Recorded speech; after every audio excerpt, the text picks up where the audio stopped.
Crew Sports Network.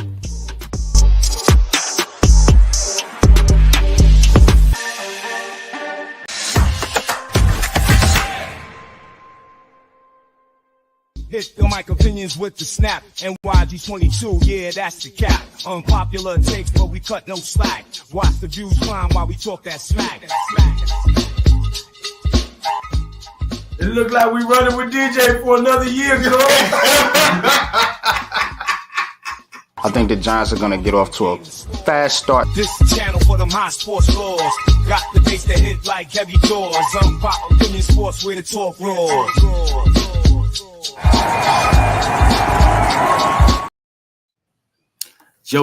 Yo, what's cracking?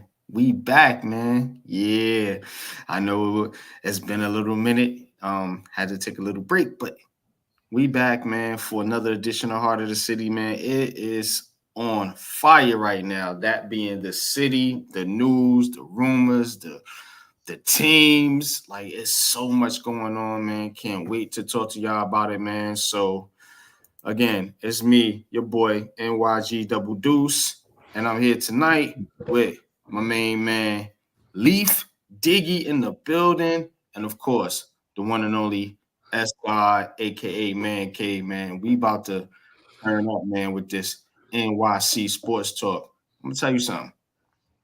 Jets fired Saleh. The Giants might be turning the corner.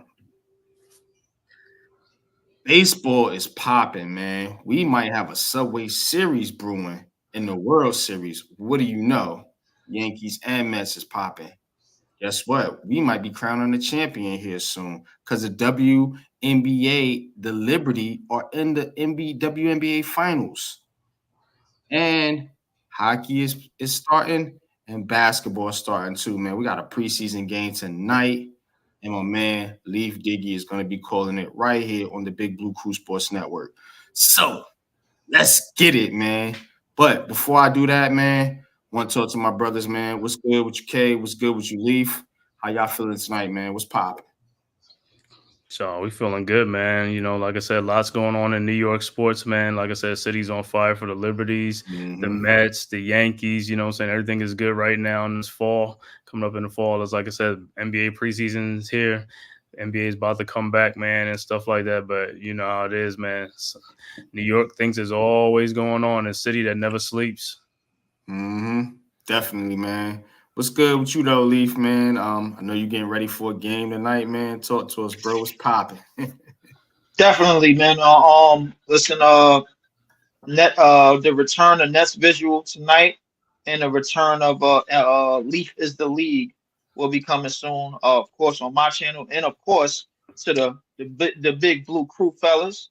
Appreciate y'all invite. The only problem that I have right now is the screen. There's a team on the left side of my screen that's disgusting, and I need y'all to block, and I need you to block them out. They right there. That's the right team. Cool with the Islanders. I'm cool with the Islanders. The Mets. There you go, Lee. Yeah, there we go. Yeah. That's cool. So the left side of my screen, that shit gotta go. You gotta put them. You don't put them up and then put them behind you. You know, like that. That's not gonna cut it with me. I'm not with that. You know. And them orange letters, I ain't cutting that neither, man. You know, I don't even like tangerines, man. Like I'm gross. Get them off. But definitely, man. Shout out to the Liberty. Shout out to the Yankees and the Mets. I can't believe I'm saying that shit. Shout out to the Yankees and the Mets and the Liberty. I'm definitely putting some stock in them to get it done. I'm trying to figure out what's the better matchup between Minnesota and Connecticut, but definitely the Liberty have cut a wedge between that three-peat that Vegas was trying to go on, and they look like they could be the champs and everything. So shout out to them, and of course shout out to tonight's game on the Nets. I'm about to see a version of them. Obviously we already know what version of them we're gonna see, but I mean we gonna see. We will most likely gonna see Cam Thomas tonight, and that's always a good thing, man. Just as long as they don't tick me off with too much of what's going on. But I really would like to see like a lot of these young players where they're gonna be and where they could be as the season goes on. But so stay tuned tonight, 10:30 Eastern time. Next visual is back. Definitely, man. MLB. Nets versus Clippers tonight, preseason 10:30. As Leaf said, will be called right here on Leaf's channel and on the Big Blue Crew Sports Network. I'm interested to see Jalen Wilson in that game. I want to see Noah Clowney. I want to see how he looks now. So I'm definitely interested to see some of these younger players. I know what Cam Thomas is. Like, I don't need to really see a whole lot from Cam Thomas. I need to see Cam Thomas in the regular season to see if he's improved his playmaking ability. But, you know, I did a breakdown on that on my channel. Go check that out. But as far as the other players, I just want to see some of these younger players, two that I mentioned in particular. That's Jalen Wilson and Noah Clowney. So Claxton, Dayron, Bogdanovich, and Wofford will be out for us tonight. So they won't see them tonight, but probably till the season starts. The season gonna start in like another 2 weeks. So Dayron is out until November. Dayron is out till November. I don't know what that is, but everybody else is I guess they on like temporary little hamstring injuries, this, that, and the third. But Dayron is gonna be out till November. But Bogdanovich, Wofford, and Claxton is going to be out tonight as well. So you might just see Clowney and a lot of the young guys that we picked up. So yeah, that's a possibility tonight. Cool deal, man. But we will be tuned into that, Leaf, man. As a matter of fact, we may do some bonus coverage here on Heart of the City, man. And we're still streaming. We might tap into your stream, man, just to get some updates on the Nets, man. Yeah, you know me, I'm being biased here. I want to see what's going on. So, yeah, definitely. and I throw a bone out there, man. Just because of the preseason, I'm feeling a little bit nice. I'm never really feeling nice, but you know what? Some of the Tangerine fans is invited. You know, we might bring them down. That's all right. That's all right. We got our game tomorrow, so I'll be doing that. So we got our game tomorrow. Yeah, where the real fans gonna show up. Where the real fans gonna show up. Yeah, that's what they say. But I mean, we all know it's gonna be a shit show. Anytime they touch the court, they're gonna disappoint whoever they in front of. So we're gonna get into the Tangerines a little bit later, man. But we got some big breaking news today coming out of New York, the Meadowlands, of course, and that is the firing of Jets head coach Rob Saleh. And that's why I want to kind of lead this show off with, because this Jets team is supposed to be a Super Bowl type caliber team. All this team was hyped up. You know, remember in the preseason, they was poking fun at the Giants and everybody was talking trash. And look, man, we told you on Heart of the City, we told you on the Big Blue Crew, pump the brakes on the Jets. Now, look, this is the first team, and they're not even the worst team in the league, but they the first team to get rid of your head coach, which should raise some suspicions if you've been paying attention, because you know who's running that team right now? It's number 8, Aaron Rodgers. That's who's running the Jets right now. So if you think this is a coincidence, it's not. Because I don't think, and I'm not saying Rob Saleh is a good head coach. I think he should have been fired, but to do it at this point in the season is just weird to me. It's just weird to me. You know what I'm saying? Let me get to my chat. Raphael, what's good with you, man? Appreciate you, man. Thanks for tapping in. Daniel Barry Sports, man. Always a loyal supporter. Definitely appreciate you, man, each and every time you tap in. Iman, yeah, man, they fired him. He's out of there. They have the defensive coordinator. We'll get into that here a little bit later. I forget his name right now, but he's going to take over head coaching duties right now. Notice they didn't pick Hackett. Nathaniel Hackett, right? Yeah, notice they didn't pick him to be the interim. Bad as that offense is, but anyway, yeah, man, it's crazy out there. But again, like I said, man, why now? Why now? Because y'all got embarrassed. You know, I didn't think they played a bad game, but I mean, they had chances to be in that game in London. It's just strange. It's just strange. And Aaron Rodgers, I said it calling the game. He's cooked. He is barbecue chicken.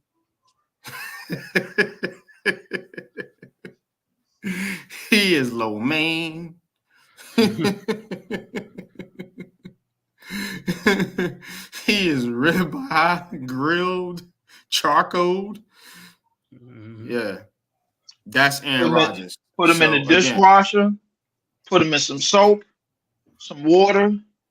Put him in dirty dish liquid. Put him in the tub water. I ain't gonna lie to you. I just want to get this thing started about the Jets. Mm-hmm. The problem is never the defense. Y'all got rid of the guy that leads that defense and always has that defense top 5 or top 10, whatever the case may be. Pretty much. Defense gave them chances to win that game. The problem is there's no offensive mind on that sideline. It doesn't matter. Like, look at the quarterbacks they didn't got rid of. Geno in Seattle. No, there is an offensive mind. It's Aaron Rodgers, remember? Yeah, but no, he ain't that. His offensive mind is one track. His offensive mind is thinking, I need to get my guys that I had over here with good old Green Bay land and go bring them over there to the Jets, and I'll be just fine. That's not the case. The thing is with the that I noticed about the NFL, I noticed that certain play calling offensively, you could tell who knows what they're doing. You could tell who knows what's going on and how the sequence of the game. And with the Jets, you haven't seen that in years. They don't have anybody on their coaching staff that has that type of mind. That's their biggest problem. Aaron Rodgers wants things to still be like it was in 2011, which was a damn good year for me. You know what? Not to cut you, but the Jets' biggest problem is what Iman got right here on the screen. They're stupid. Yes, they are. Yes, they are. Yes, they are. They're dumb. Yes, they are. And why would you hold up, Leaf? Why would you ever trade for Aaron Rodgers at the end of his career? And as you traded for him, he got hurt, and you ended up with a top 10 pick, and you took an offensive lineman, which I'm not mad at. But again, you got Aaron freaking Rodgers on his last leg, and you let Rob Saleh and Joe Douglas steer this ship. You let them do this. And then you let Joe Douglas fire Rob Saleh as if Joe Douglas ain't got demons in his closet. You know, if he ain't done some stupid ish, like trading for Aaron Rodgers. He didn't absolve himself of his sins. He didn't absolve himself of his sins. And while we still on the subject, going back to what I kept saying about the Jets' problem is that they don't have anybody. Salute, man. Tudo, man. What's going on? I appreciate that too, Tudo. You know what I'm talking about.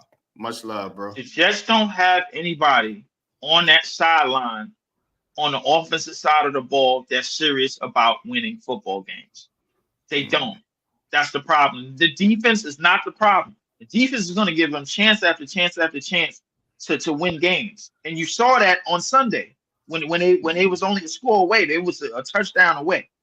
And this is the same thing that I, as a Packer fan, got told about Aaron Rodgers back in the San Francisco game in the playoffs. Wait, Aaron Rodgers only put up 7 points? I don't want to hear about Minnesota's defense because we played the same damn defense a week ago.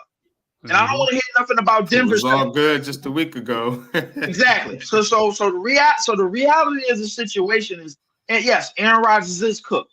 In the Jets uniform, hell yeah, he is. So was Sam Darnold. He was cooked in the Jets uniform. So was Geno Smith. He was cooked in the Jets uniform. Look at what they're doing now. Now that they're not in the Jets uniform. You know what I'm saying? So you still we all see the puzzle That's true. You know what's funny about that? That's true. Go ahead, Cave. That's funny. They said Saleh was about to fire Nathaniel Hackett before he got fired. Dang. You were trying to fire Hackett before you get fired? Complete dysfunction.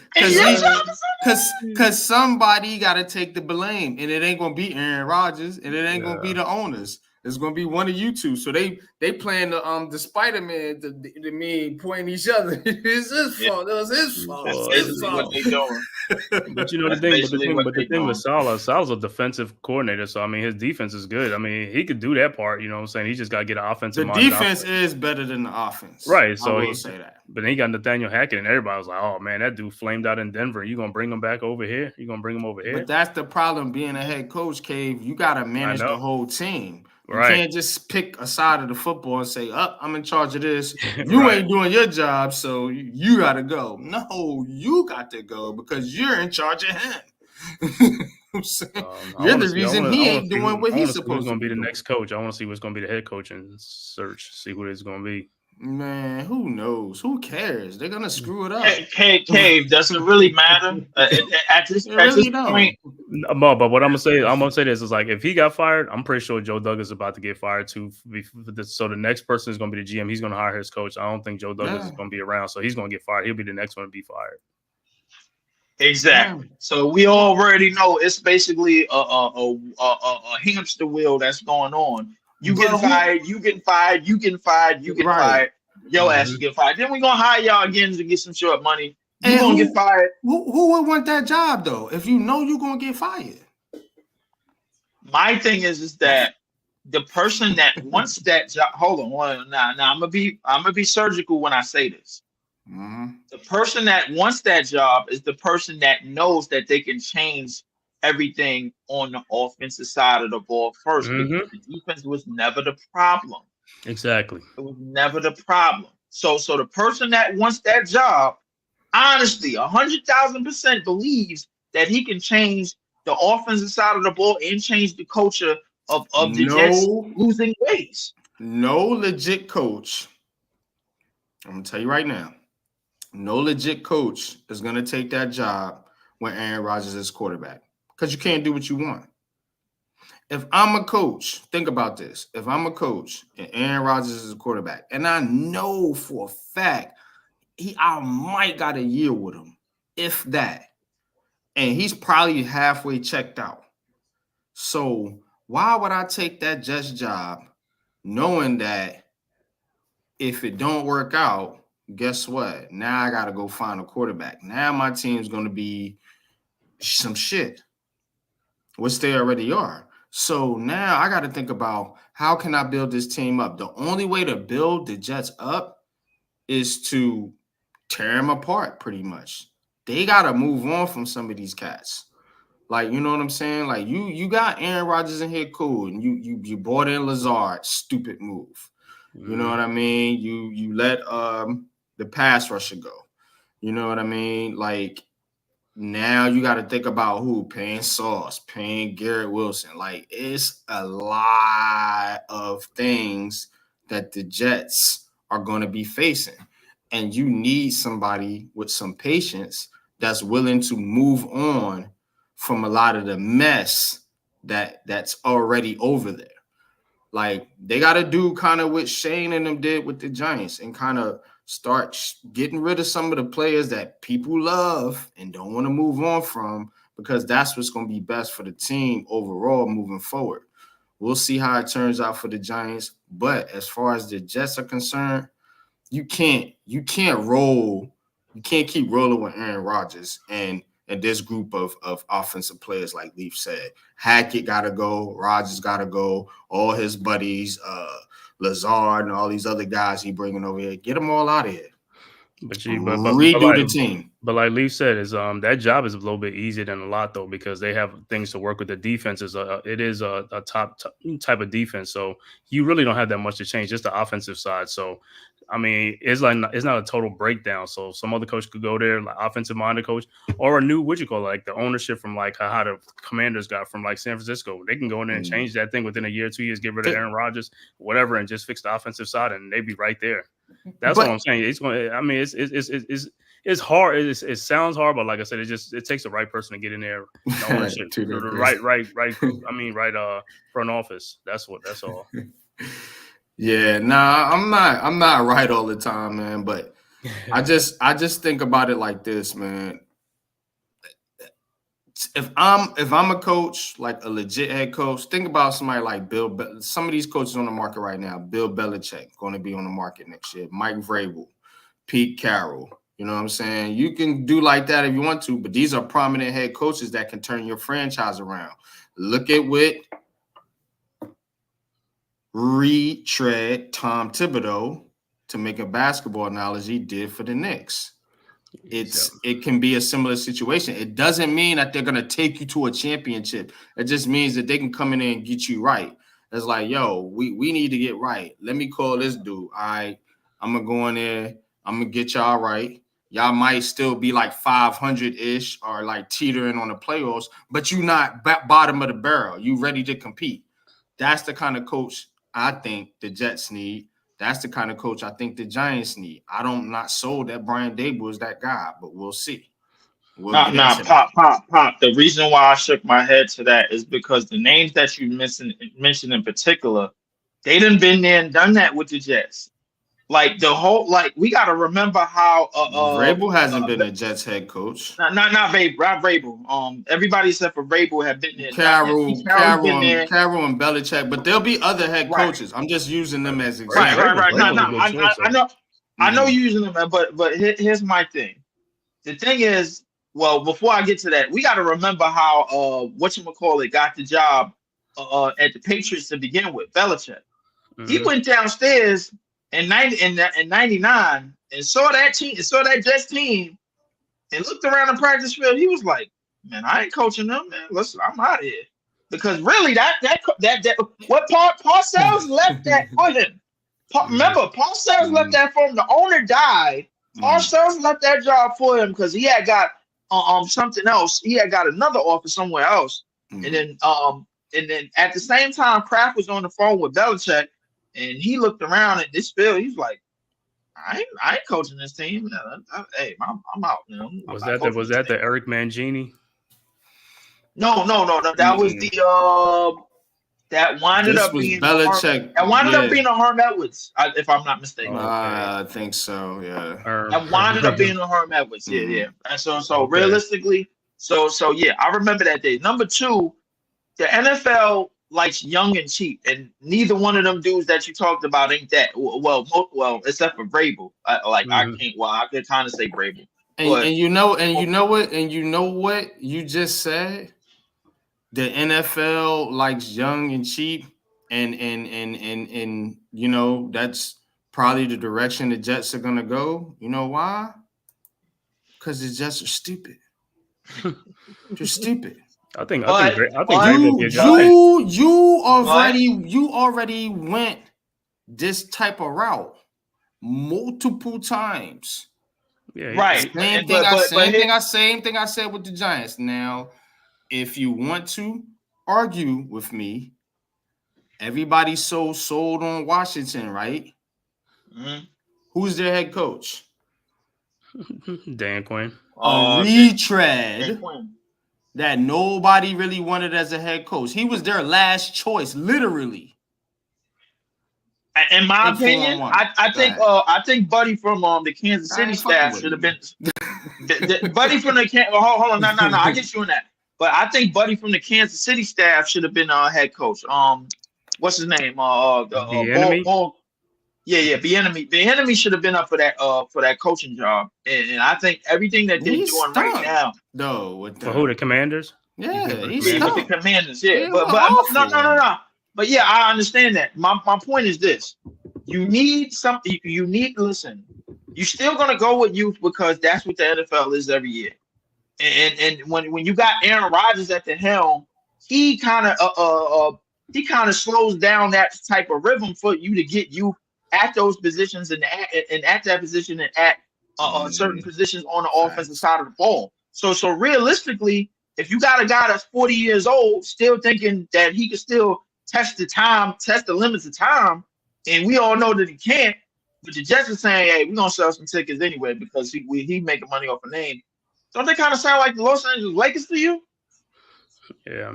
But you know what? The thing with Dan Quinn is smart because when he was the coach of the Falcons, his offensive coordinator was Kyle Shanahan, a young, innovative thing. Now he's with Washington. He gets a younger, like a Cliff Kingsbury. You see what I'm saying? At least, I mean, he's a defensive coach, and he knows it's like, hey, let me get somebody who can do some offense, and that's what he do. And I think Vrabel would be a good choice for the Jets, and he get an offensive-minded coordinator because he's a disciplined dude. And you know what, Cave? I just thought about what you said, and not to go to the Giants for a minute, but the defensive coach with the young offensive coordinator. We did it backwards. We got the young offensive coordinator with the young offensive coordinator. And then the old defensive coach. Right. So, but listen, the one thing about it, the old defensive coaches, man, their strategies still kind of remain the same. Listen, the game of football ain't changed that damn much. You know what I'm saying? It's at least in their minds because they still know coverages and they still know a game plan defensively, so they can still hold the whole court at a head coaching position as long as they still got a young mind with them offensively that knows how to switch things up and knows how to change formations and change things that they're going into week after week after week because you can't do the same shit. Obviously, in the NFL, you got to change it up, and it's one of the reasons why certain teams is still going to hold afloat. It's one of the reasons why Kansas City, even though they got an old coordinator, Andy Reid, you know what I'm saying? Like, you still know what you know.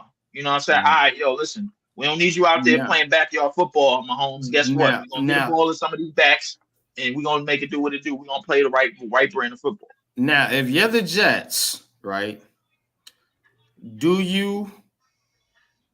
what would you do as far as Aaron Rodgers is concerned? Because to be honest with you, I don't know how a coach can come in here and move forward with Aaron Rodgers as the future quarterback. Like you can't be thinking like, okay, this is very easy tying my future to this cat right here. Go ahead, Kay. It's very easy. Just get a new GM. A new GM will come in, and the Aaron Rodgers thing, he knows it's only going to be for like a year or something. He'll get his own quarterback. Like I said, what you need to do is poach from one of the good teams, like Kansas City, San Francisco. Poach their front office to get somebody to come in and be in your front office.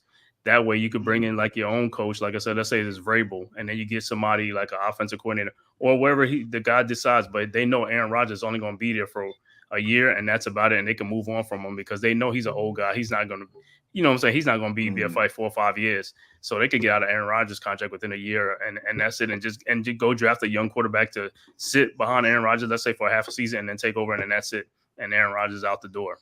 Because they had no ties to him. They have no ties to him. They don't care. Here's the issue with that, right?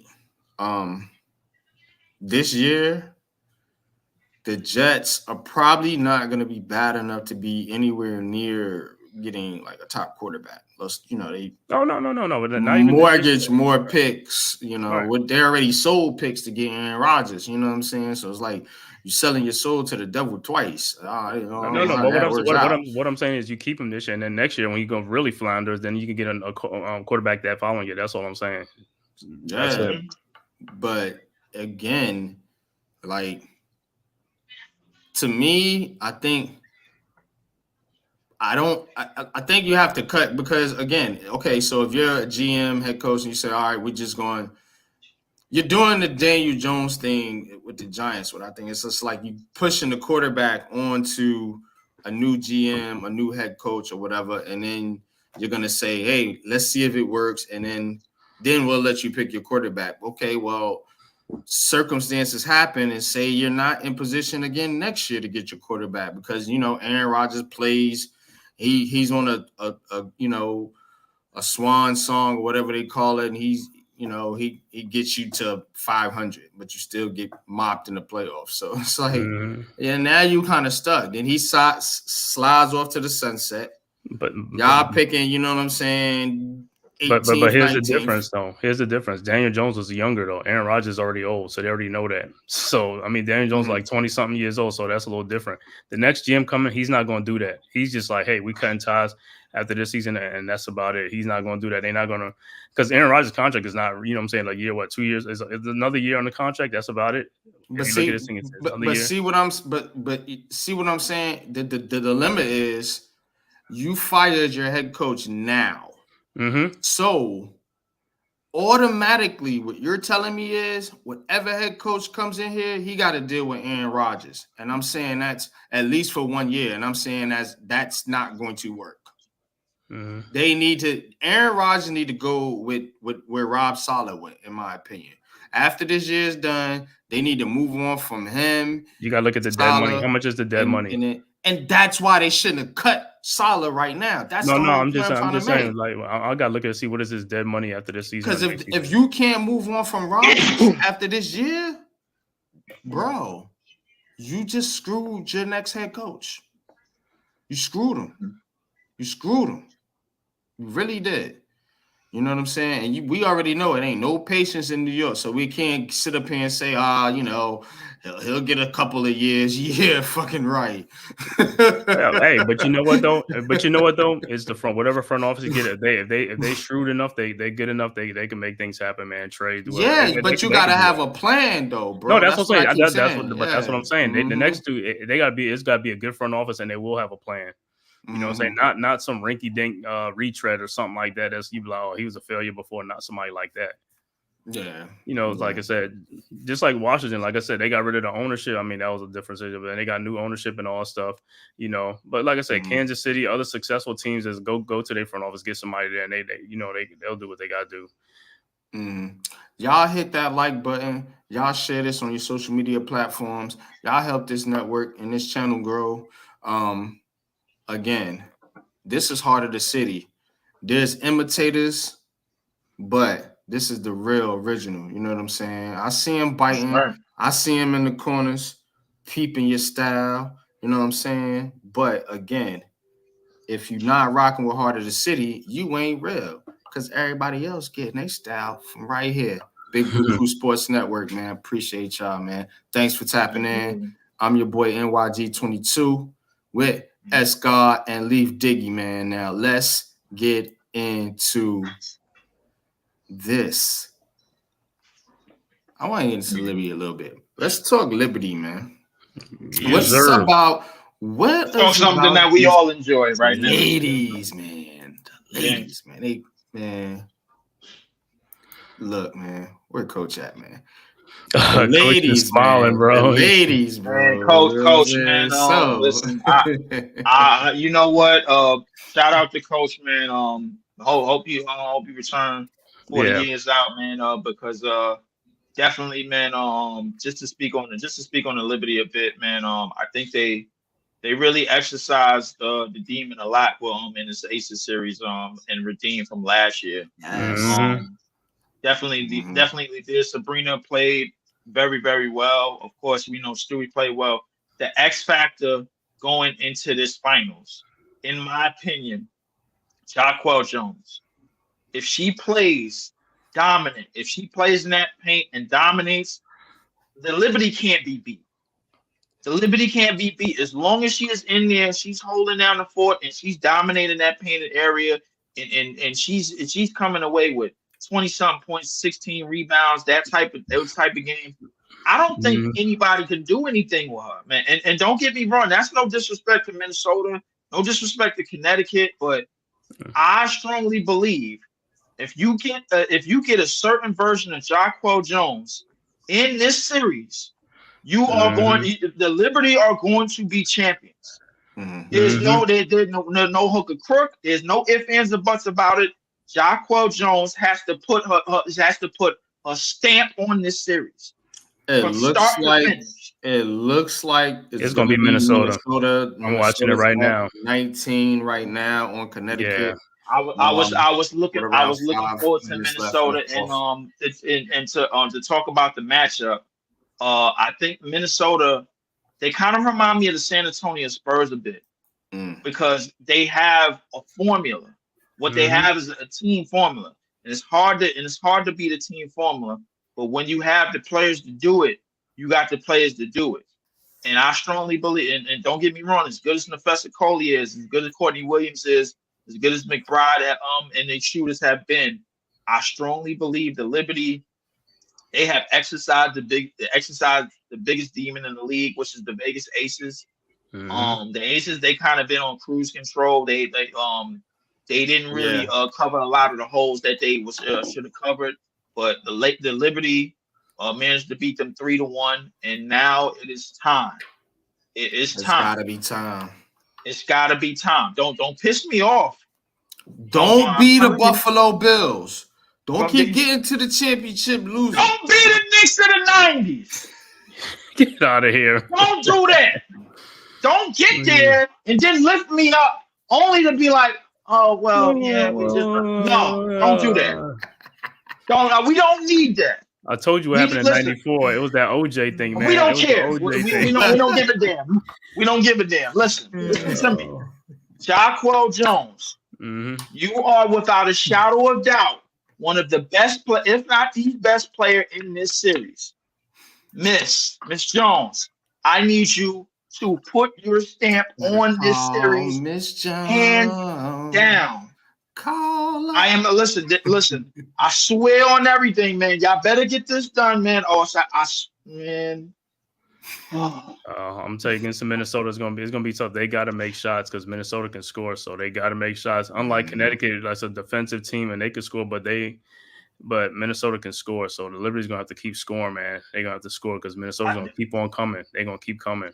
That's it exactly, Cave. But at the same time, but can they guard the Liberty though? That's what I'm saying. Can they guard? Like, they have nobody on that. They have nobody on the defensive side of the ball that can do anything with Jaquel Jones. Yeah, I looked at that roster from top to bottom. Minnesota's pretty damn good as a unit. I think they have a good defensive unit as together and a together team.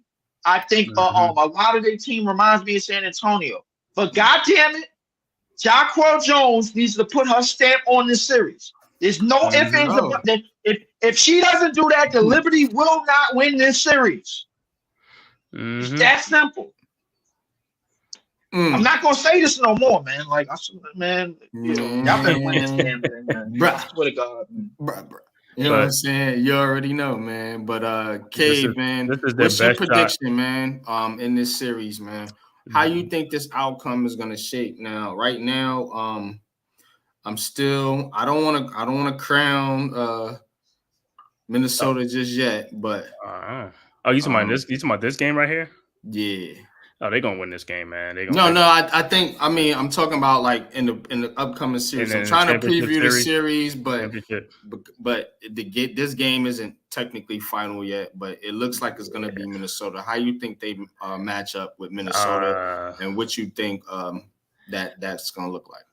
This like the next series, like I said, it's not going to be like a 3-1. It's going to go 5, man, because Minnesota's a tough team, and like I said, they beat the Liberties I think a couple of times this season, so it's not like they're afraid of the Liberty, so they'll be ready for it. They'll be up for it, but I see the Liberties winning 3-2 in the series and stuff like that, man. They're going to win, but it's not going to be no sweep. It's not going to be a 3-1. I mean, I would love for it to be 3-1, but I think it's going to be 3-2, and the Liberty's going to do it, man, because they're gonna finally bring home that first WNBA championship as one of the flagship just teams. A championship for New York. What I'm saying. Right. Just a championship for New York. Like, let's go, man. Like, can we get this done? Yo, like I said, please. Just like Leaf said, man. Hey, Jonquel gonna have a big series. Sabrina got to really bring it in. I mean, she's been phenomenal in this playoff. But she got to bring it, you know what I'm saying, make shots. Like I said, all they got to do is make shots, man. They make shots, they're going to beat Minnesota and stuff like that, because I don't think Minnesota has like the firepower like that. And like I said, and if they can play some good defense and smother Minnesota a little bit, I think they should be able to get bring home the championship. Yeah, man. Definitely, man. Alex, what's good, Alex? But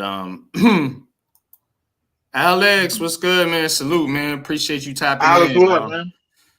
If you want to hit the link, you're more than welcome. Link is in the Big Blue Crew chat.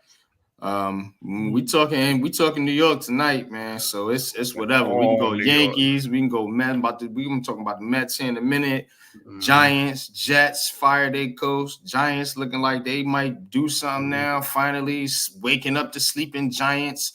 But you know what I'm saying? I'm gonna put the Giants on the back burner a little bit tonight. We talk the Giants a lot, man. Let's get into these Mets, man. Let's get to the Mets. I was just on the Mets stream with Mets actually. The Mets, man. Mets, if you're welcome, if you're there, you're welcome to hit the like button. I mean, to hit the link he's as on the well. stream. I think he's on the stream. Okay, cool. Oh yeah, that's right. He's doing wrestling. My bad, man. Yeah. We got so much going on with the Big Blue Crew Sports Network, man. I can't even keep up. So again, I can't even keep up, man. But Mets beat the Phillies tonight, 7-2 in Game 3, lead the series 2-1.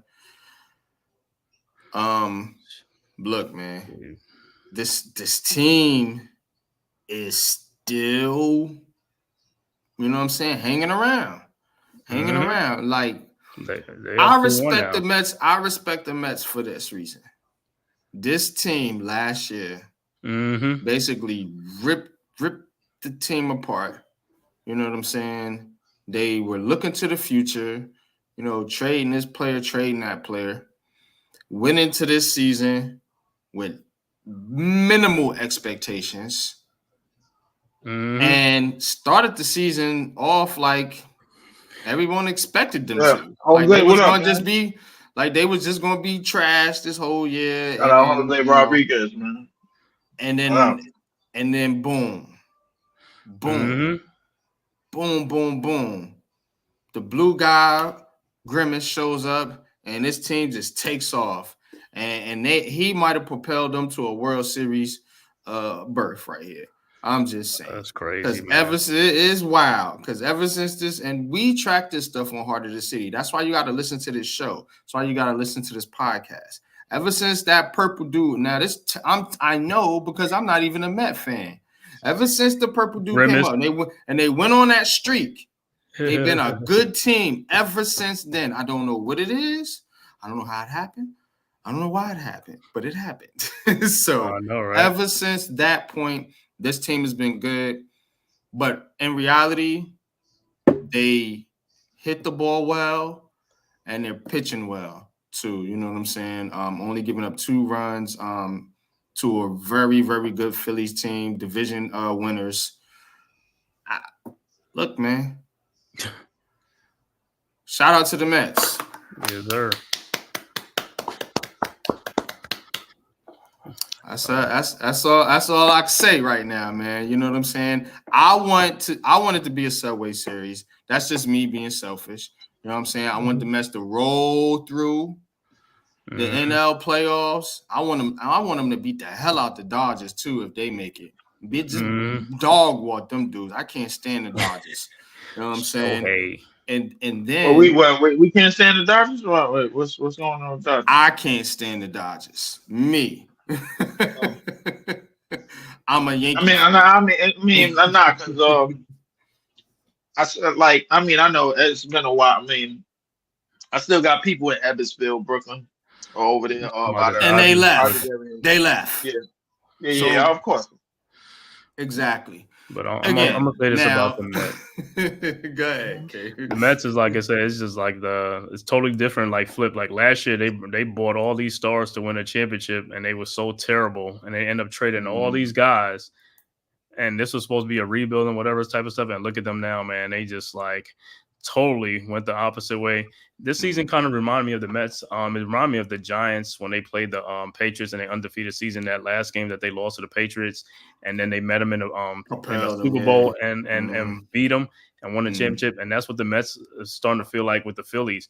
At the end of the season, they just took the Phillies in that last series. That last game, yeah. And this was the one team that the Phillies did not want to meet in the playoffs. Of course they didn't. You know what I'm saying? And now this team is there. The Mets are there, and the Mets are going to eliminate the Phillies. You know what I'm saying? It's like, you know, this playoffs is about matchups and things like that. So that's the luck of the draw. They got the wrong end of it because I know the Phillies wanted somebody else, and the Phillies was like, I think they had the second best record in the National League behind the Dodgers and stuff like that. And the Mets is about to eliminate these guys on a great season. And then, like I said, nothing's going to feel better than the Mets eliminating these guys and also going to take it to the Dodgers too. And like I said, a Subway Series, if the Yankees, you know, get there, especially with the pitching and stuff like that, this is going to be awesome for the city, man. You know what I'm saying? But shout out to the Mets, man. Like I said, this season coming in, I didn't think it was going to be much of a season for them like that. You know what I'm saying?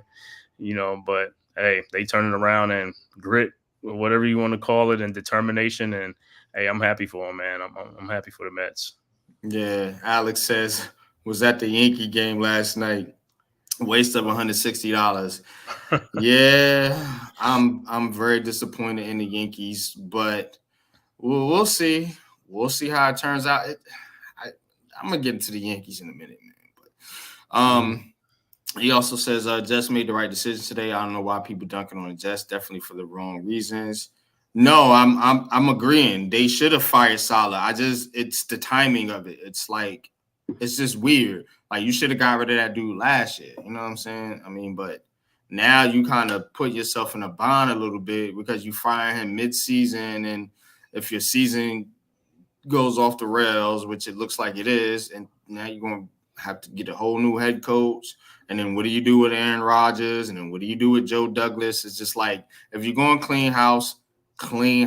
Don't make one dude the scapegoat, because we all know there's more to it than just Rob Saleh. But I agree with you. And I said on the show, I never liked him as a head coach. Good defensive coordinator, not a good head coach. He should have been out of there. But the Jets they did it the Jet way, Alex, which was stupid. But go ahead, Leafy.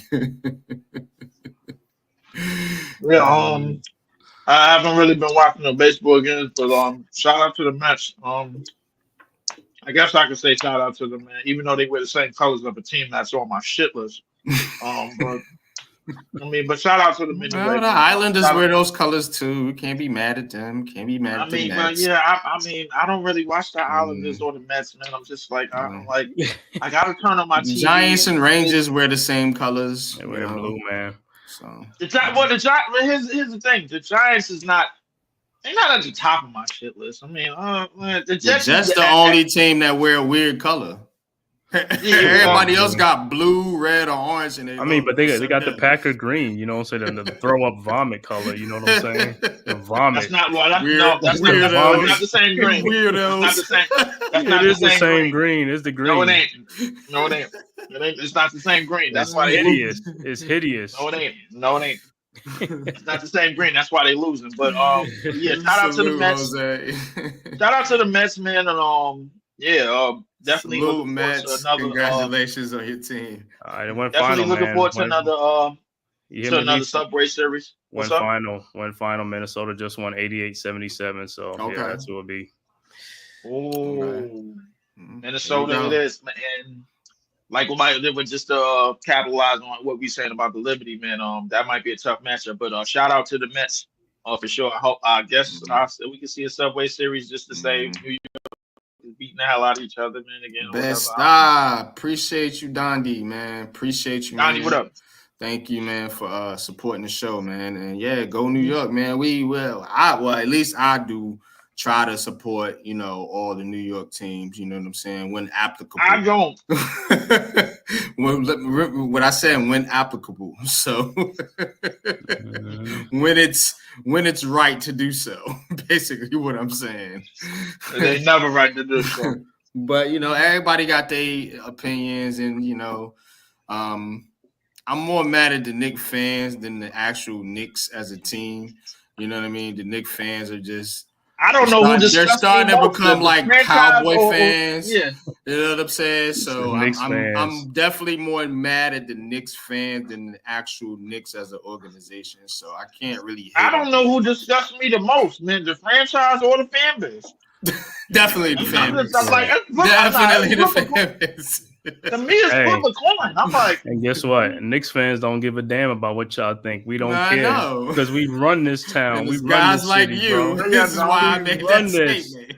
We run this thing, bro. Y'all run up to the like y'all run up the street. You and y'all run up the street to see what they doing. And all these other no, y'all don't. Crazy, like I said, Knicks fans are the only fans that run this. They take over anybody's stadium, bro. Y'all can't do that. Nobody else can do that. We can do that. Y'all take over the stadium we and could take lose. We could take over anybody's arena. You know what I'm saying? And Nobody you know can what? say that. And you know what? Everybody can take over your arena too. No, you can't. They can't do it. They can't do it. They can't do it. Damn lie, bro. I didn't see Jordan take over that joint. LeBron, Reggie Miller, Trey Young. Come on, Leaf. Who else? Who else took over Madison? It's a long list. It's a long list, bro. Stop playing. Stop it. It's a very long list. Hey, wait. I got bullets for you, bro. Wait.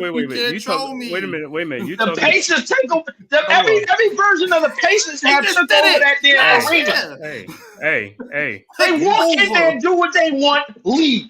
Sit on the court, give your fans the middle fingers, talk shit to Spike Lee. Hold on, you talking about players. That's what I'm saying. We talk about fans. We talk about fans, bro. Well, yeah, if you don't give the fans the tickets, we of course, take over the fans can't afford anything. them $300 like I said, rinky-dink tickets in Madison Square Garden. Knicks Nobody fans, want to come there and watch a game. You know where they go watch games at? Brooklyn. That's where they go watch basketball. It's not hard for Knicks fans to travel. You know why? And that's why the Knicks fans go to Brooklyn. The tickets are cheaper in every other week arena than it is in the Knicks. You know what the first season for? Leaf, you're helping my cause. That's what I'm talking about. You know the Barclays Center is for the Knicks? That's the overflow section, like when you go to church. That's the overflow section for the Knicks fans. And pay $300 to watch a losing team, that's what we just said. Nobody wants to do that. Everybody go watch the Knicks. That's why they don't go to Madison Square Garden. Bro, only the celebrities can afford that shit. Bro, Madison Square Garden is sold out every game. And they just like throwing money away. They sold out every game. Because the people that go there like throwing money away. That's why. Hey, they don't throw money away. They go to see their teams. They like throwing money away. Like I said, the most loyal fan base. When the last time you been to MSG? What, about a couple of years ago? Exactly. But like I said, the most bumped up, man. It ain't even about it. It ain't even about. Listen. It ain't even about the tickets. Yeah, for real, it ain't even about the tickets. If I lived up there, I would be going there more often, though. If I lived up there. To you, Cave. I'll put it to you this way: if tickets were sold out the time when y'all had Lance Thomas on the roster, there's something wrong with the fan base. There's something wrong with the fan base, bro. Like they need help. Bro, y'all need help. You're helping our cause. You're helping our cause. Like I said, the most loyal fan base. Yeah, loyal to a fault. Listen, it's like the battered woman that keep going back. She keep getting whooped, and you're like, why, baby? Why? But you like pain. But you helping out. Listen. Like you're helping out. Y'all can't help that person. You can't help that person. Y'all just like, you can't help that person. Like I said, you can do. You feel sorry for him. Like I said, listen, but I can't help you. Listen to what you're saying.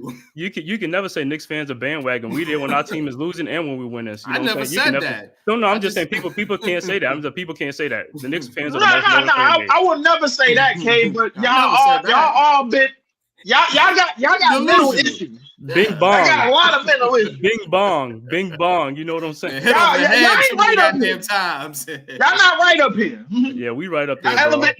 No, y'all not. Y'all elevator don't go all the way up. That's what it is. All the way to the top. It goes all the way to the top. No, it don't. There's nothing can stop all the way up. Hey, so listen, definitely appreciate y'all guys. It's almost time for me. Yeah, man. For what? It's almost time for me. The real basketball team. Basketball is back.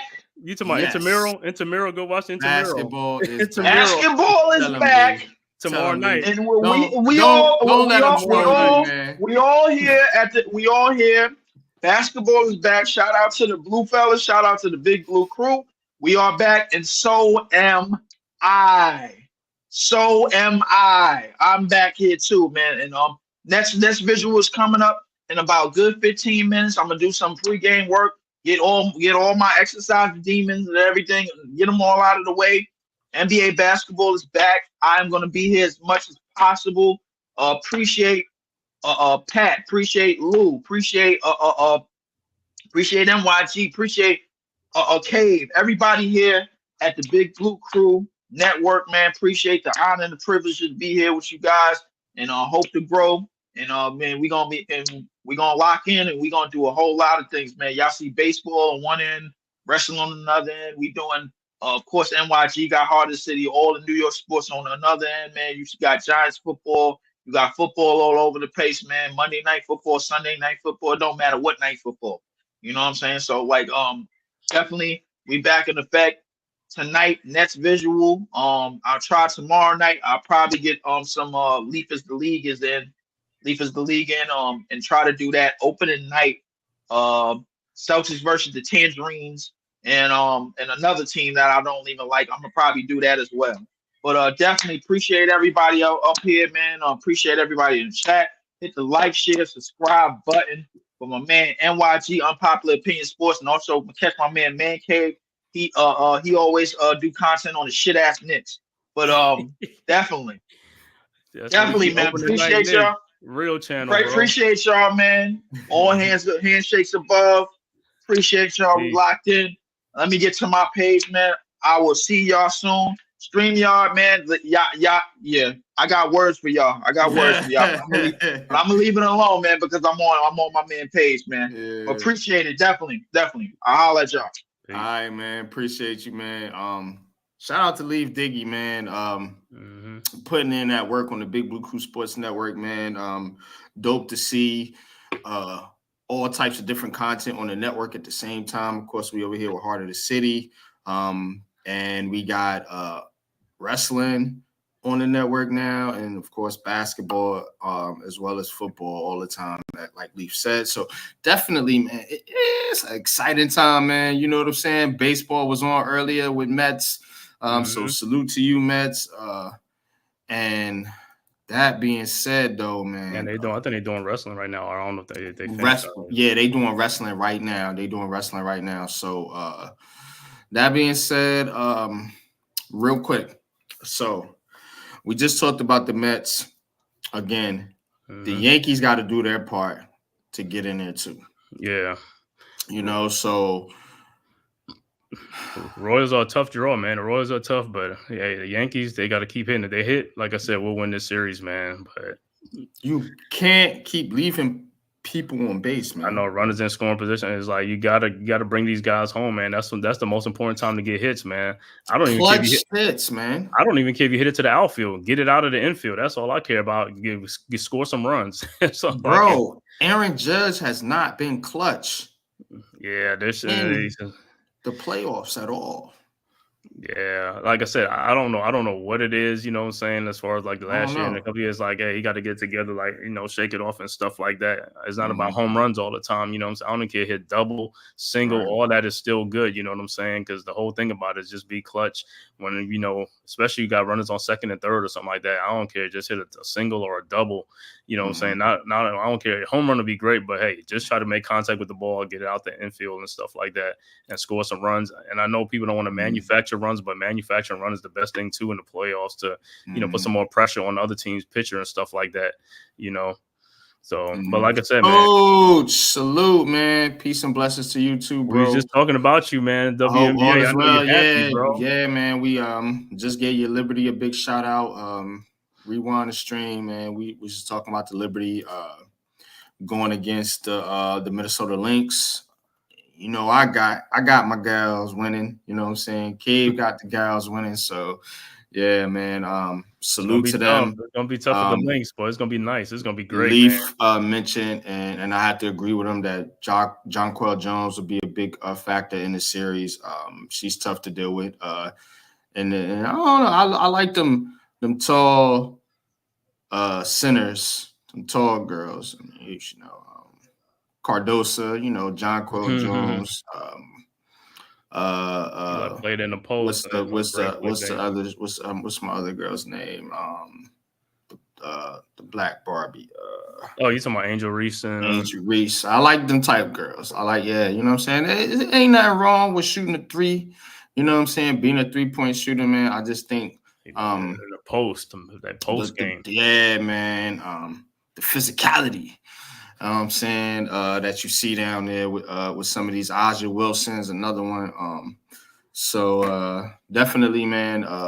Like to see that from the ladies coach, man. But salute to the Liberty, and salute to you, man. Hope all is well, my brother. Of course. Yes, but the Yankees now. So 1-1, going to Kansas City now. Mm-hmm. Hey, you can't mess around here. Is it for 3 games or 2? 2-1-2. It's something I forgot the format is. 2-2-1, I think. Yeah, because it used to be. I don't know. It used to be 2-2-1. It used to be 2-3-2. Then it went to 2-1. It's a 5-game series, though, right? I think it's a 7. Let me see. I think it's a 7-game series. No, this round is 5. The next round is 7. This one is only 5. I think this round is 5. Let me see. Somebody help me out. I think this round is 5. I think the I'm about to look at it championship series is 7. That's usually how it is in baseball. Yeah, you're right. Basketball, they changed it. Remember, it used to be like that in basketball, but they changed it. Now all the games are 7-game series. I wish they would go back. Right, you're right. It's right. It's best but the first round is because I feel like this. I feel like if you that good of a team, you should be able to handle your business in 5 games. You shouldn't need 7 games.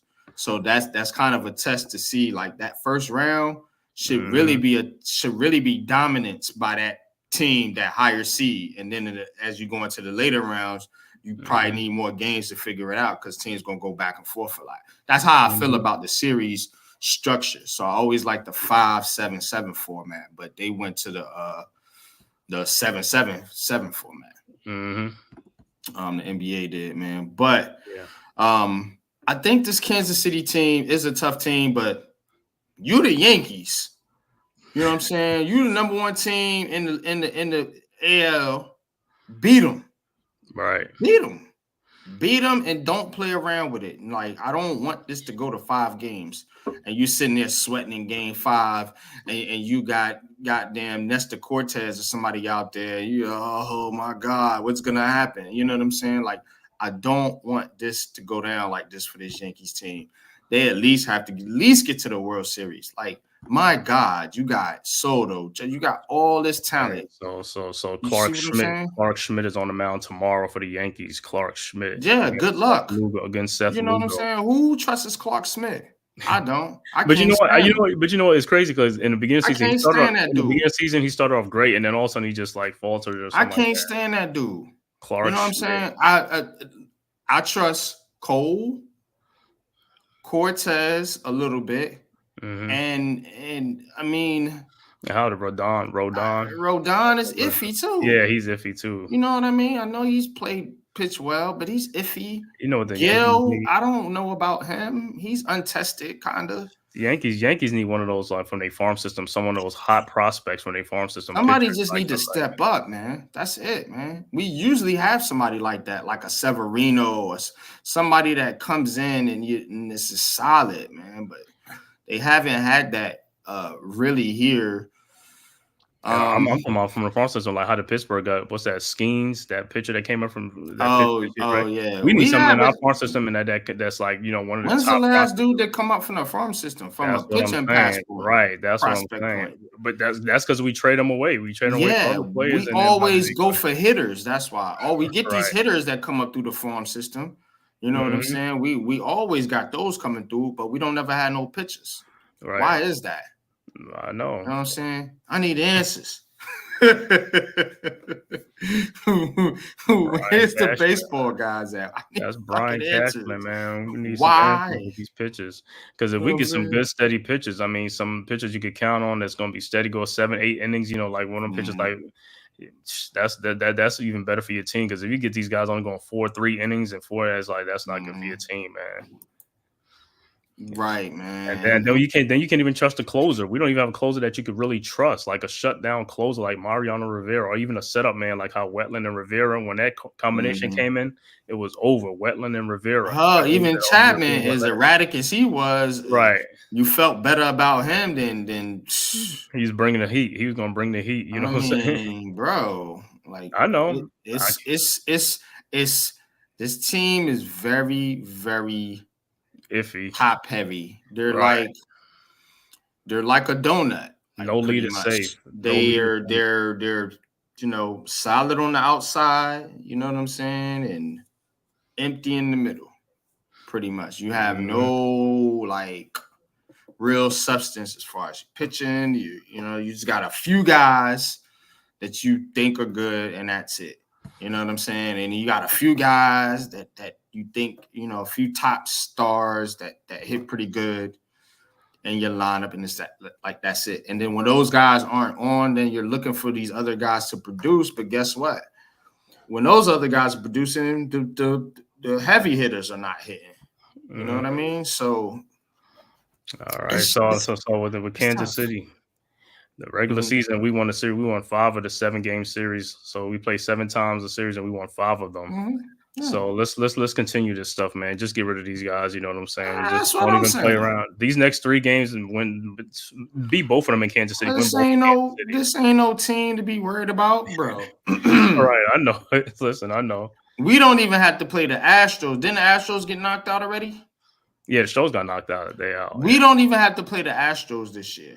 Right. And that was the one team you'd be like, man, that's the one team bro. I don't know, bro. They had our numbers. We don't even have to play them this year. If the Yankees don't get to the World Series this year, I'm telling you, bro. And people are like, how can you say that? They make the playoffs and whatever. That's your expectations dictate you know what I'm saying? Like if you come in and you're like, hey, look, we gonna win the World Series this year. This is our goal. And you don't make it, okay. You don't make it. You fail. Now, if you just came into the season like, we want to give ourselves a chance by getting into the postseason, and if you do that, cool. That's your the Yankees' expectation is never just to get into the postseason. That's what fans that aren't Yankees fans need to understand. And well, y'all Yankee fans are spoiled and It's not it. It's the expectation. Right. It's the expectation. If you got all these high-priced players, do you just expect to get into the playoffs? No, bro. Right. We used to always have the top payroll. You got the top payroll. That's the expectation. You know what I'm saying? We're not the Cowboys. We're not just, we in the playoffs. You know what I'm saying? Every year, playoffs, and you get bumped. Like, no, we expect to win titles. That's the difference here. You know what I'm saying? And that's what I ask a lot of fans that are Giants fans, that are Knicks fans, that are Yankees fans. What is the expectation with these franchises? Because these are the premier franchises, according to you guys, with the Knicks. I don't know. But these are the premier franchises in New York. Why? See what I'm saying? You can't just go in thinking that, just being average is okay every year.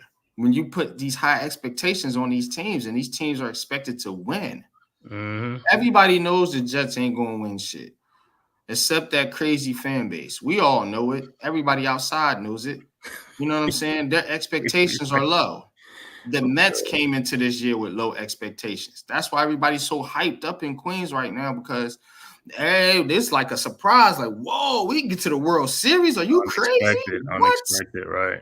See what I'm saying? The expectations was low. Whereas the Jets was very high. That was a Super Bowl caliber, what you call it, before the season started. So it's a disappointment. Exactly.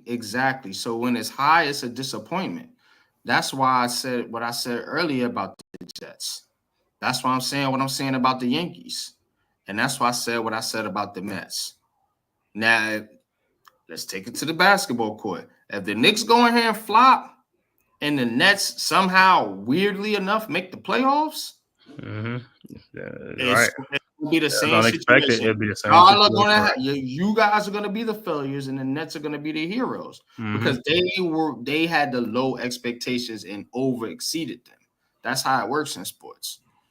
You know what I'm saying? But the Nets fans don't want that this year, because they want the picks. This is not the year. This is not the year to do that. I agree, but he said, I'm just saying, I'm not gonna be mad at it, to be honest with you, because I know if that happens, at least we have a foundation we can build on. You know what I'm saying? But that's not what we expect. You see what I'm saying? So it would Right. be unexpected, but me as a fan, I would not hate it. You know what I'm saying? So to be honest with you, because that means somebody else is worse off, unfortunately.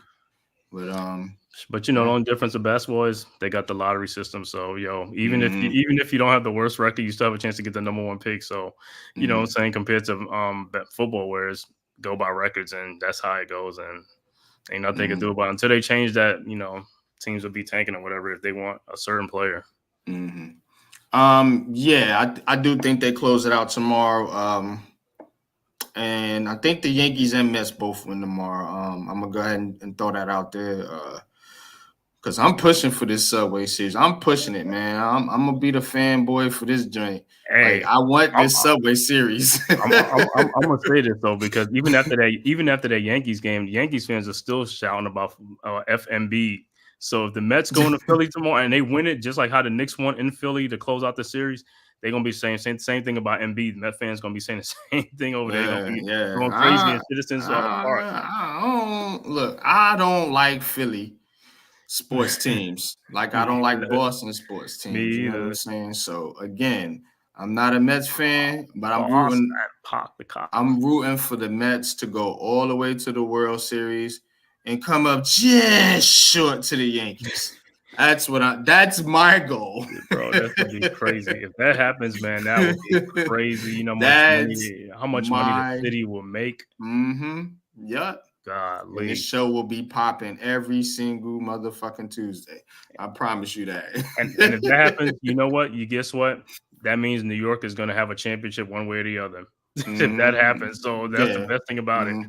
Yep. I think we can get two this year. I think get one from the baseball, and I think we can get one from the basketball, from the Liberty in particular. Football, we're shot. I'm sorry. Hockey. Rangers might pull one out. I'm still got high hopes for the Rangers. I was disappointed Rangers last year too, because they should have won. They got in the playoffs, and they were a real good team during the season, and then they just lost in the but hopefully they rebound and bounce. They've been doing the same shit the Yankees been doing lately. They get in the playoffs and fucking lose. It's like consistently inconsistent. So it's one of those teams that you get there but don't. Like, we don't have too many New York teams that consistently get to the playoffs. The Yankees have been one and the Rangers have been one. But the Giants used to be like that too back then. You know what I'm Way saying? back in the day. No. I'm just saying they used to be like that too. You could count on the Giants. Dude, you know? I did this on trivia. I think it's only been one instance that the Giants made the playoffs 4 years in a row. One time. One time. Just 4 years in a row, bro. It was 4. It was either 4 or 5. I think it was 4. It was only one time. This franchise has been consistently inconsistent, like I said. But what's consistent about them is when they are good, they win. Like, they win everything. It's weird. But when they're bad, they're bad. They're just not good, and they never get anywhere close. It's like the Giants aren't close. When they're bad, they're not close. When they're good, they're like the best. They're like champions. They're never in the middle. They're never a middling team. No, but it is kind of weird because when the Giants are not at the best, when they get in the playoffs, remember those couple of years, and when they get in, people were scared of the Giants. When they got in, that's when they just turned it on. Even though they probably came in with 8 or 9 wins in the season, and next thing you know, they get in the playoff and nobody wanted to play them. They were scared of us in 2022.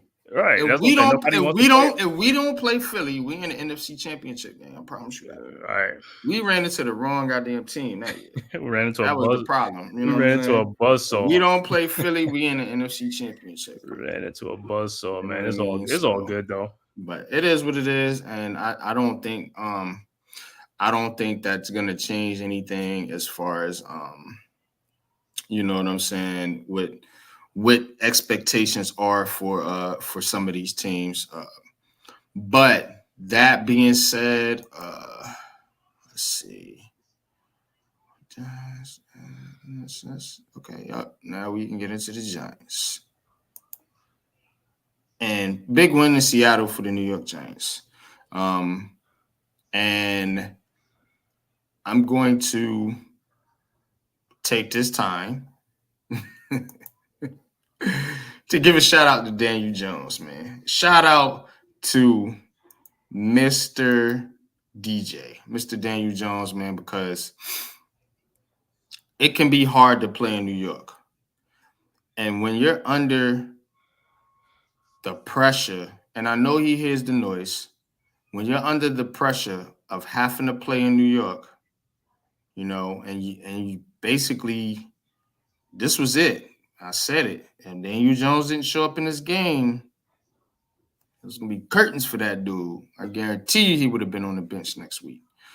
But he showed up and showed out, man. So I just want to salute to Daniel Jones, the man that gets beat up on, piled on, kicked, stomped, DDT'd, whatever other wrestling moves you can think of.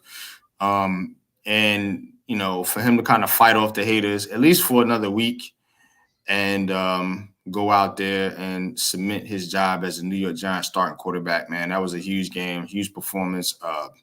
You know, no turnovers, man. Played a efficient game. You know, was able to lead his team to victory.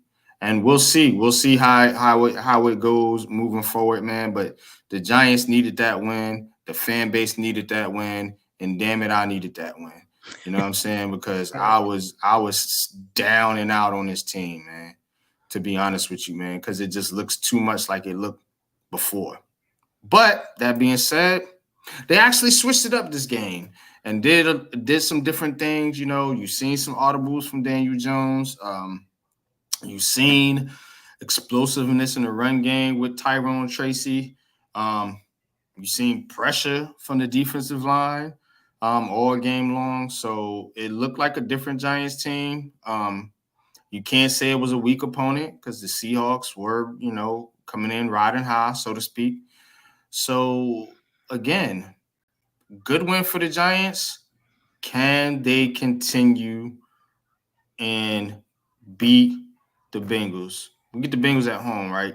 Mm-hmm. Can they go to Sunday night MetLife Sunday night and beat the Cincinnati Bengals? And now we could talk about this season actually going somewhere. Because I'm still not sold, folks. I'm still not sold. But I do think this was a huge step in the right direction. And one thing you want to do, especially when you have a young team, you want to give your team something to feel good about, something that they can look towards and say, okay, we did this right. Let's build off of it. Instead of, you know, every week you go in there and you're looking at losing tape. Oh, we lost. We did this wrong, that wrong. Now you can say, well, we did this right. This is why we won, but we need to work on this. So now, you know what I'm saying? It helps teams grow, younger players, a little more sensitive, have to, you know, learn the speed of the game and learn the, you know, scheme of the game. So it does take time for some of these players to grasp it, so to speak. But one thing I could say, we got some young talent on this team. Drew Phillips, Theo Johnson, Tyrone Tracy, Tyler Nubin. They all came to play. You know, we already know about neighbors. You know what I'm saying? But these are all rookies just from this draft class. So kudos to Joe Shane. You know, people wanted him fired after Hard Knocks, but not me. I see the vision. But Cave, you got to salute. Big fan Breezy. What's good with you, man? Salute, man. Appreciate you tapping in, bro. Thanks for your support, man, as always. Yeah, like I said, as far as the Giants, man, like I said, I'm going to say this right now.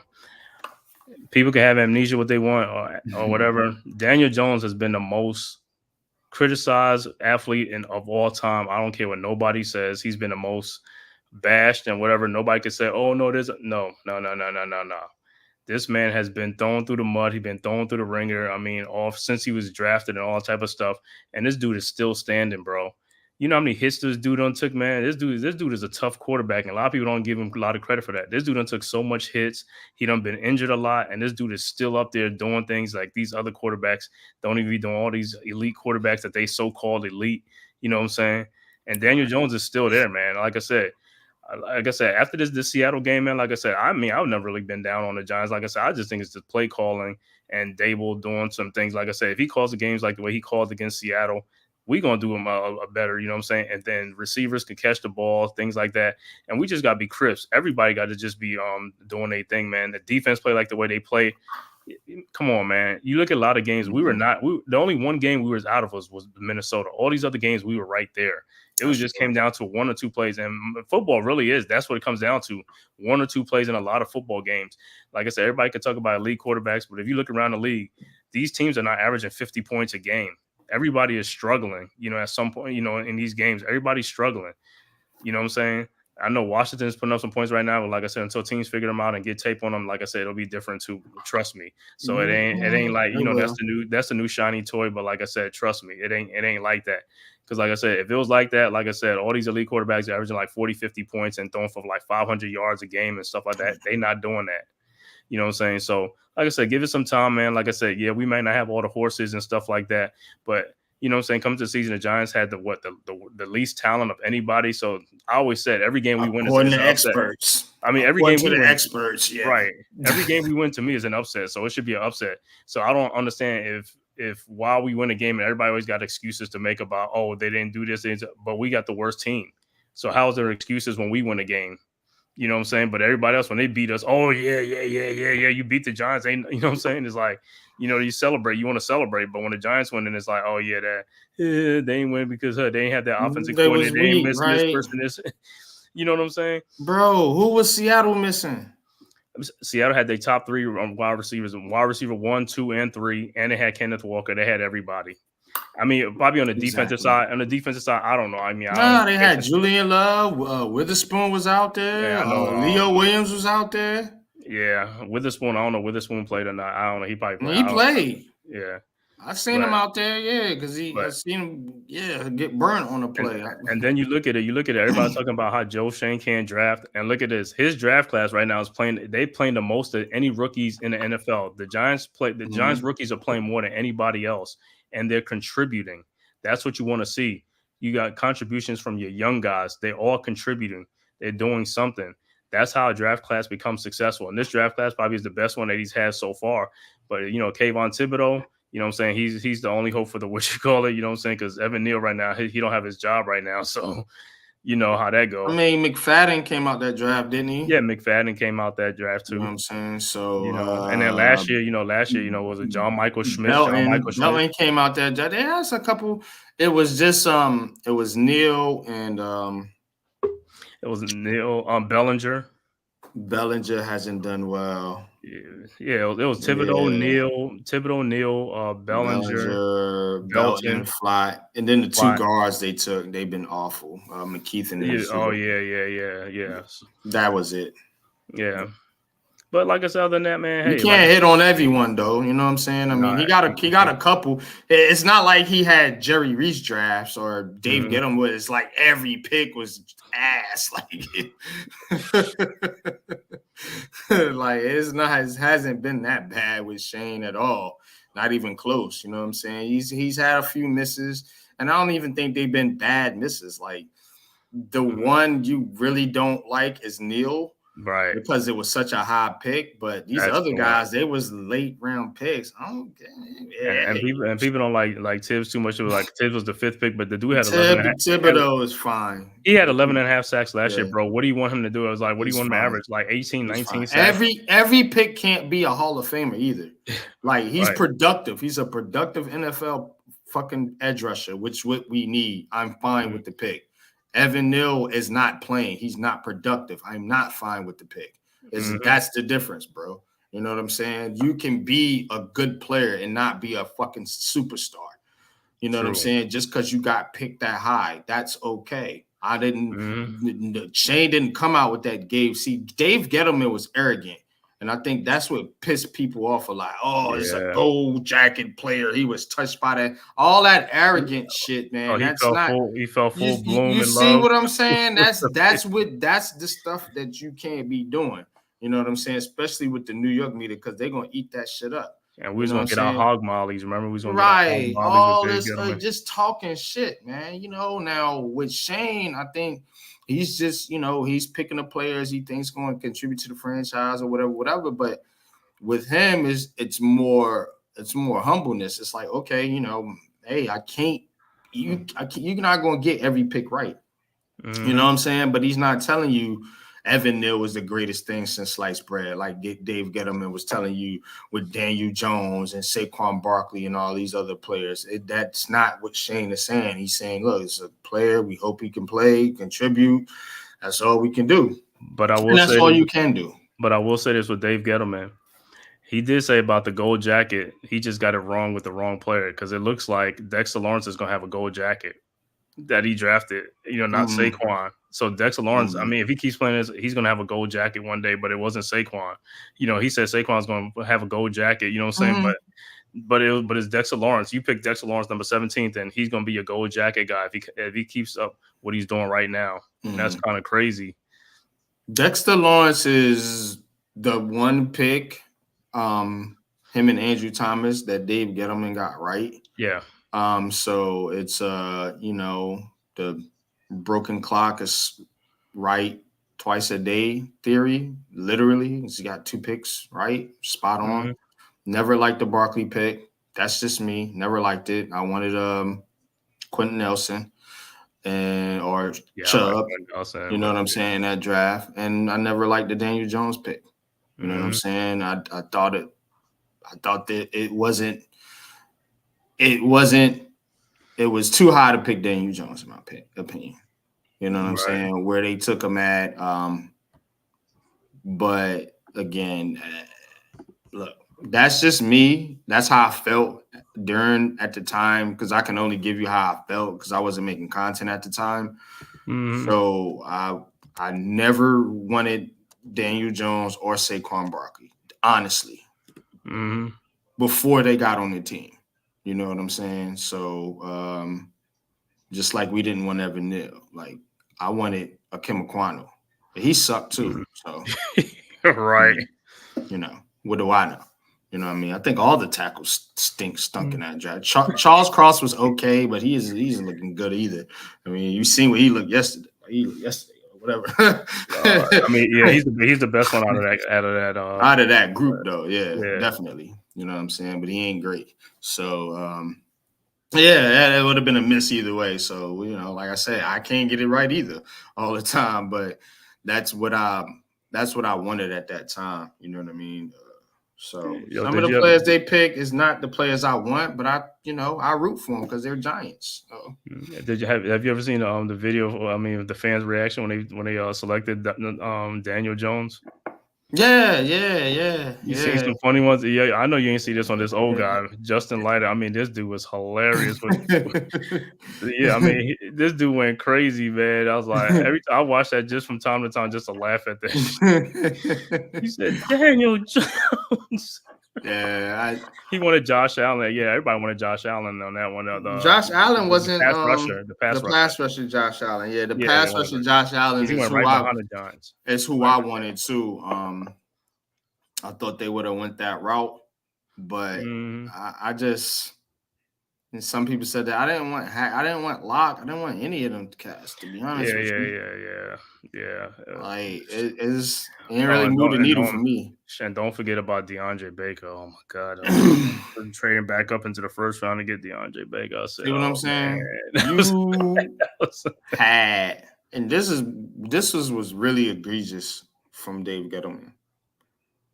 You had 3 first-round picks.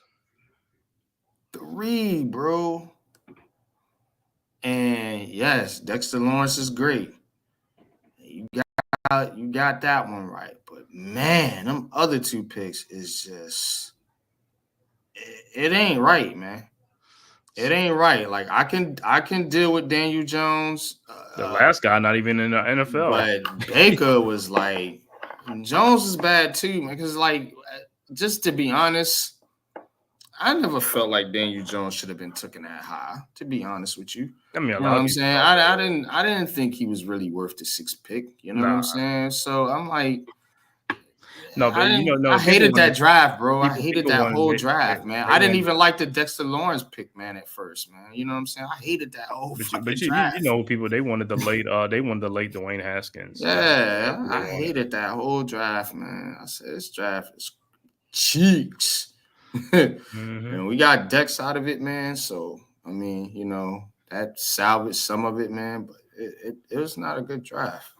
I don't even remember the other picks. Like them first 3 picks just had me like shaking my head, like, oh my God, what is this team doing? Then I don't know if it's the same draft. We took Lorenzo Carter and BJ Hill over Fred Warner. It was we had 2 third-round picks and we passed on Fred Warner 2 times in that third round. It was probably one of the worst drafts. I mean, outside of Dex, I can't say that.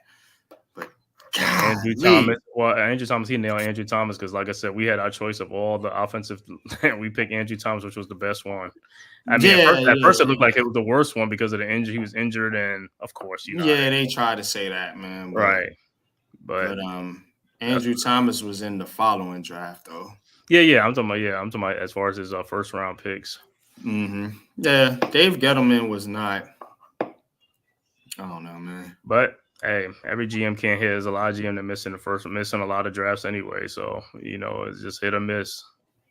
It's just Dave Gettleman's arrogance. Like I said, it's like you really sold to people like you knew what you was doing and everybody else was dumb. Yeah, and you put it out there like that in his little Boston accent. Hey, but listen, we kind of knew that because when I listened to Panthers player who was mad at Dave Gettleman, I was like, we getting this guy to come over here, and same thing happened with Landon Collins and all them other guys. They said the same thing, so I was like, oh man, this is not good.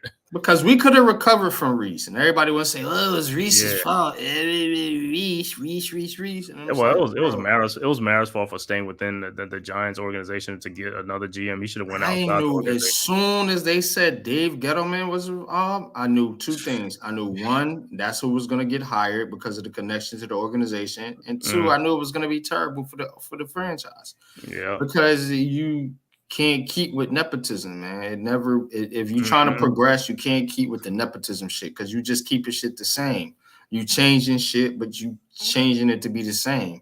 It's like, you know what I'm saying, changing your tires and you put the exact same tire size, you know, right. All that on there. You just put a different brand or some shit. It's like, man, that's the same tire. Shit gonna do the same thing the other one did. You know what I'm saying? Like,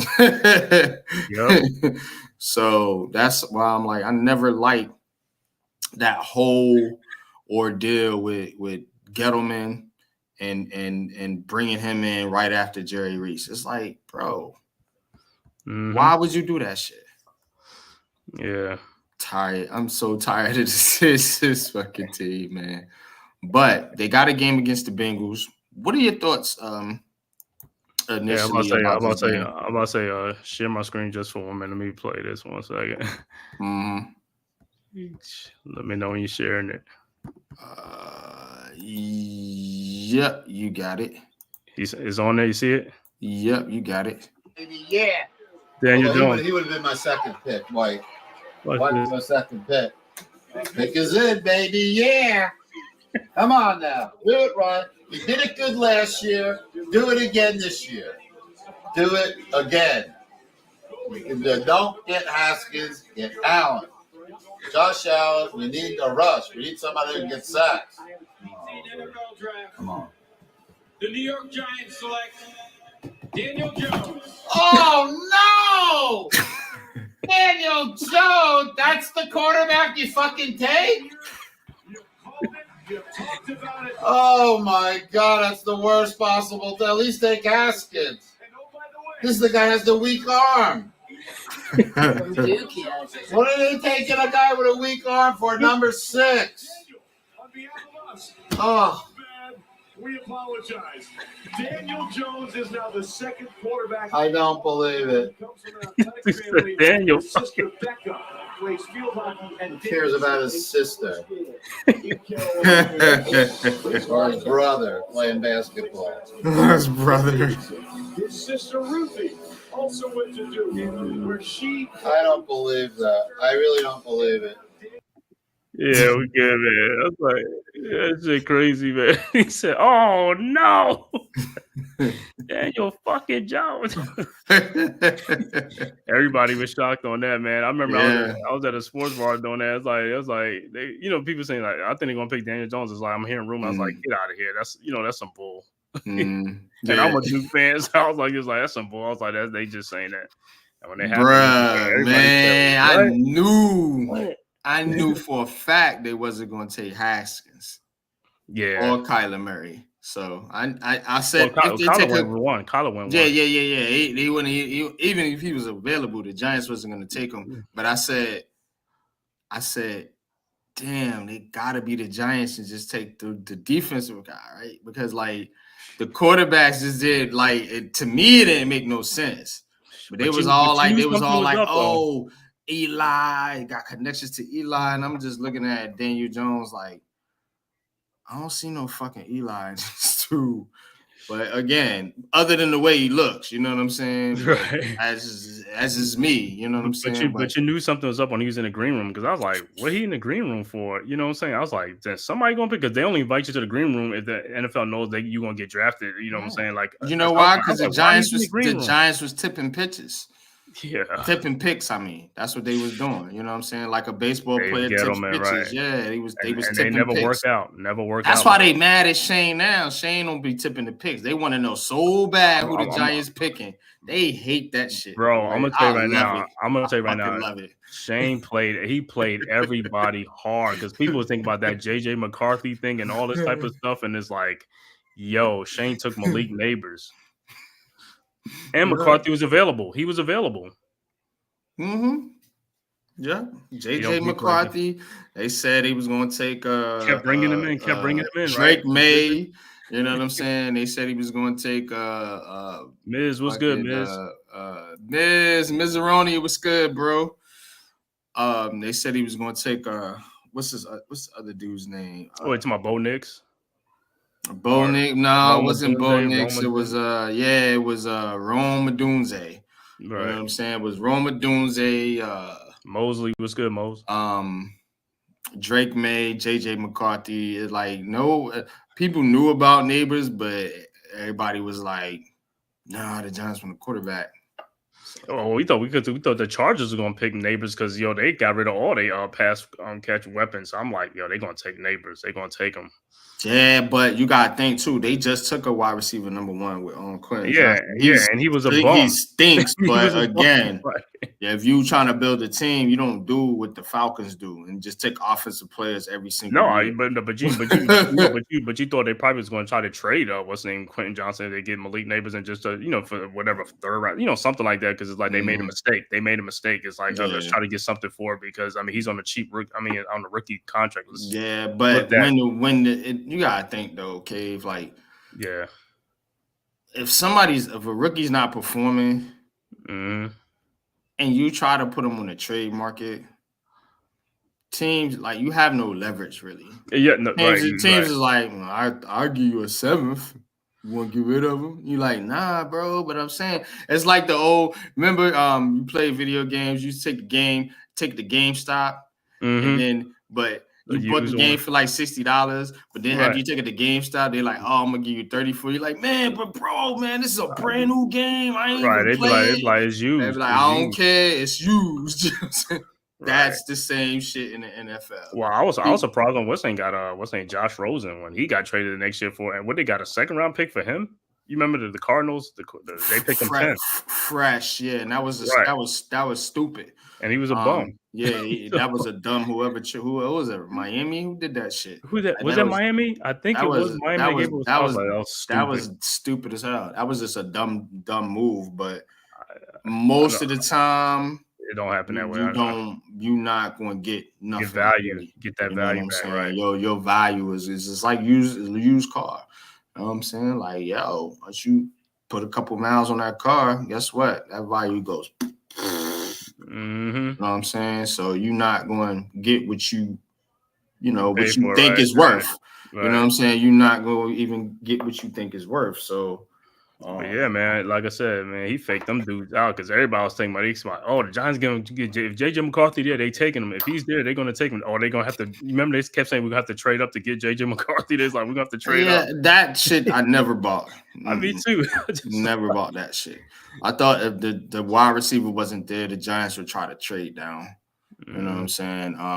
Now, if they had the opportunity. That's what I'm saying. If the wide receiver wasn't there, I never think they even wanted a Doomsday. I never felt that they really wanted him. I think if Malik Neighbors was gone, I think it was Neighbors or Harrison. That's what I thought. I think they would have trade. I think they would have trade back if Neighbors was gone. Yeah, it was Neighbors. They would have took Harrison if he was there, but it was Neighbors or Harrison or Alt. Joe Alt. You think? Nah, they wasn't taking Joe. I didn't think so. They would have took the quarterback Daniels.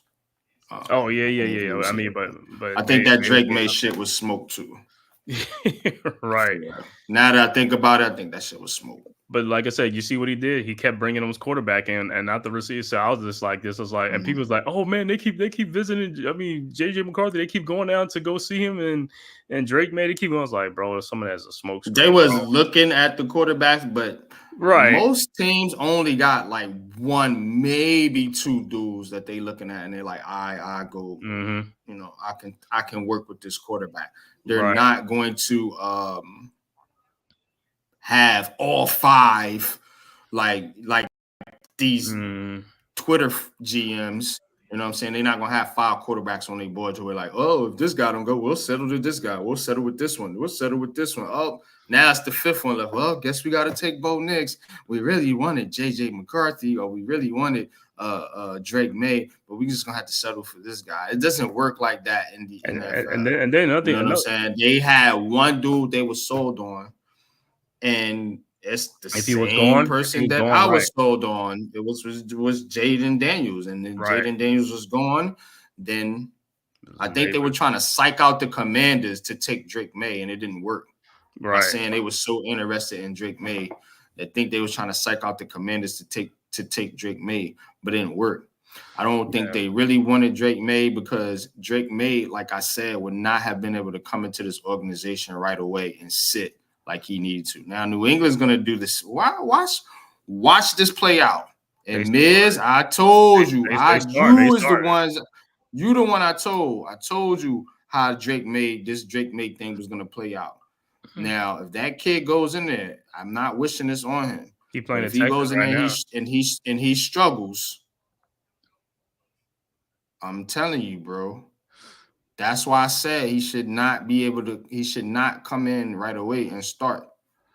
He needed to sit for a year. I'm not saying he's a bum or he has potential to be a good quarterback, but he's not ready right now. And people thinking he's ready and he's gonna come in and light the world on fire. But you know that Patriots team, with that team, bro. With that team, he would have to be the next coming of fucking Joe Montana / Peyton Manning for that shit to happen. But they're setting that kid up to fail. Right, but think about it. I mean, he come into the same situation Daniel Jones came into. The only thing Daniel Jones had Saquon Barkley. That was about it. But everything else was. But like I said, if they say he's this great quarterback, let's see what he can do with nothing around him. Because guess what? Everybody can't make excuses for him. It's like, hey, if he's he's like, hey, let him go in there and do what he got to do. And 2 or 3 years, it depends. If the Patriots add more talent, yeah. But if they don't know how to build around them, it's going to be bad too. So, but what I was going to say is, as far as the receiver, remember last year where everybody was like, we need to get one of those receivers last year. And what happened? We waited another year and we got a better receiver than anybody in the class before. So the thing with the quarterback is like, yeah, we didn't get a quarterback this year, but like I said, next year draft or the year after that, they're going to get a quarterback that's might better than mostly some of these cats in this draft. You know, Jaden Daniels is great, but them other guys, you know what I'm saying? It's like, you know, just because you don't get a quarterback or get a player you want, that's not the end of the world. You know what I'm saying? It's like, Miz, but Miz, Lawrence, guys like Trevor Lawrence, they're giving these guys, they're not setting these guys up to fail like they did with Daniel Jones. Now, Drake May's in a bad situation. I agree with you. Right. But you can't say it's like, oh, you know, these quarterbacks don't get weapons and all that because nobody gave Daniel Jones that fucking excuse. You know what I'm saying? So, again, if he's a top quarterback, he's supposed to come in there and show promise, right? Right? Yeah. But, again, I told I'm the one that said Drake May needs to sit. But now people want to say, oh, but he need weapons and all this and all that. But pre-draft, I was told this kid's ready to go out there and light it up. He's gonna kill the NFL. He's gonna be the best thing ever. And the Giants pass on him. They're gonna be set their franchise back for 40 years and all this hubbub and hoopla and blah blah and rip on. I feel like what's the dude on Eminem, hoopla, rip on. Oh, you talking about 8 Mile the battle. All that hoopity hoopla, and it's like, bro, 3-1-3. That is not Papa what's Doc. gonna go down Papa right Doc. now. Yeah, Papa Doc's out here, man. Talking that smack. No, but the thing about it with the quarterbacks is the front office too. The front office matter. If you have a dysfunctional front office, you're going to fail. Just like we had Dave Gettleman and that's not even a quarterback Dable wanted. He wanted Jaden Daniels. No. I know, but what I'm saying is like the front office. If you got a competent front office, you're gonna do good. You know what I'm saying? But if you got a bad dysfunctional front office, I don't care who's in it, you're gonna do bad. You know what I'm saying? You're not gonna get good because none of these quarterbacks, Jaden Daniels, if he came in there with Joe Judge as his coach and Dave Gettleman as his GM, he wasn't going to be successful. You got to look at all that too. It's about the team. If you have a competent front office, they're going to help and build the team the right way. But if you have a circus for a front office, them quarterbacks going to suffer because they don't know how to build the team the right way and stuff like that. And that's another thing. Everybody look at you got to look at the front office too. It's about having a plan for the quarterback, and that's what I always said, man. Now, New England doesn't have a QB guru, and I don't know why we're still calling Dable a QB guru. So if that's what you still think, tell him to prove it to me, because he hasn't. You know what I'm saying? Outside of making Tommy DeVito look competent for a couple of games, what has he done? You know what I mean? But anyway. It's not about having a QB guru, so to speak. It's about having a plan for your quarterback. New England's plan for Drake May is all messed up because now they're forcing him into action when he's not ready. And New York, it was going to be the same thing, but 10 times worse because of the noise for this quarterback that you love so much. So, again, you can say all that. He's proven what? What is he proven, Miz? Oh, he's on the table. What is this fucking guy proving? You love this guy so fucking much. What is he proving? He's making Daniel Jones look like a top 8 quarterback. Really, bro? Daniel Jones is a top 8 quarterback now? Really? After 4 weeks? Really? Really, bro? After hold on. Really, bro? After all this? Oh, I mean, he's talking about where he ranks right now. I don't care what he ranks. Is he a top 8 quarterback in this league? Because again, in order for Dable to be this QB guru that you speak of, we got to see some results. So beating a Seattle team, good win, is not going to change my mind about Brian Dable or Daniel Jones. So you want to say a top 10 quarterback or a top 8 quarterback, that's cool. But you and several other people, I think about 2 months ago, said you were sick of Daniel Jones because he was a bum and even Dable couldn't fix him. He was just cooked. But now Dable's back to being a QB guru. Hold on, he said Phillies fans say just finished up. Robert Dredden, man. Thanks for tapping in, bro, man. Make sure you hit that like and subscribe button, man. Subscribe to NYG Unpopular Opinion Sports, the Man Cave podcast, Appreciate and you, man. Big Blue Crew Sports Network, bro. Thanks for tapping in, man. Philly fans is like, yo, good luck with y'all, man. Hopefully, like I said, the Mets, do it for us, man. Eliminate the Phillies, man. Yeah, man. He said finish us off. Pause, but yeah, I get what you're saying. He said, but yeah, man. I think the Mets need to get that done, though, man. I really do. I think the Mets need to get that done, man. The Mets deserve this, man. They've been through a lot. They've been through a lot, man. You know what I'm saying? So as the New York Giants, man, but we'll get it right. We'll get it right eventually, man. We'll get it right, man. You know what I'm saying? We'll get it right. Soon. Like see, I said, now you double talking, man. You see what I'm saying? You see how I got you now? Now you double talking. He a top 8 quarterback, but we need to draft for QB in April. You double talking, bro. You double talking, bro. Don't do that. You're better than this. This is NYG. You know how I am. I'm gonna catch these type of things. So Miz, come on real quick, man. Just come on real quick. Talk your talk. You know Miz. where the link is, man. Yeah, Miz. I put it in the chat. Come on, Miz. Come on real quick, man. Talk your talk, man. Get your talk out on the stream, bro.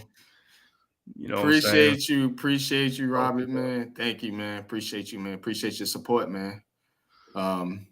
Top 8 right now. Yeah. Statistically, I think he is in some categories or whatever. And salute to Daniel Jones. I'm not here to bash Daniel Jones. I'm just here to call out hypocrisy.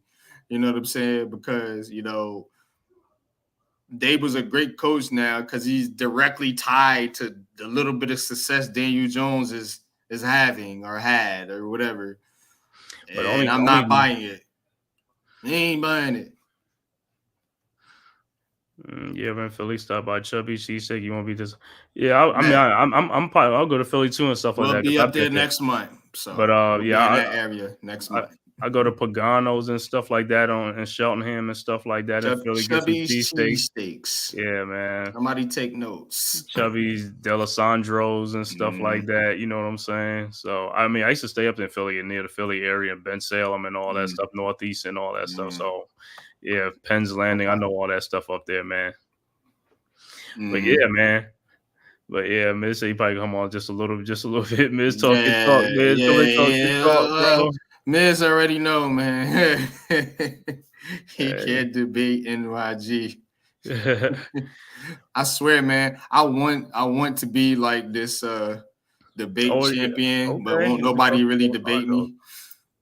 Okay, cool. Oh, okay. Okay, yeah. I'm gonna definitely check it out. All right. I'll be up there November 3rd, like when I go to the game and stuff like that. Commanders, yeah, bro.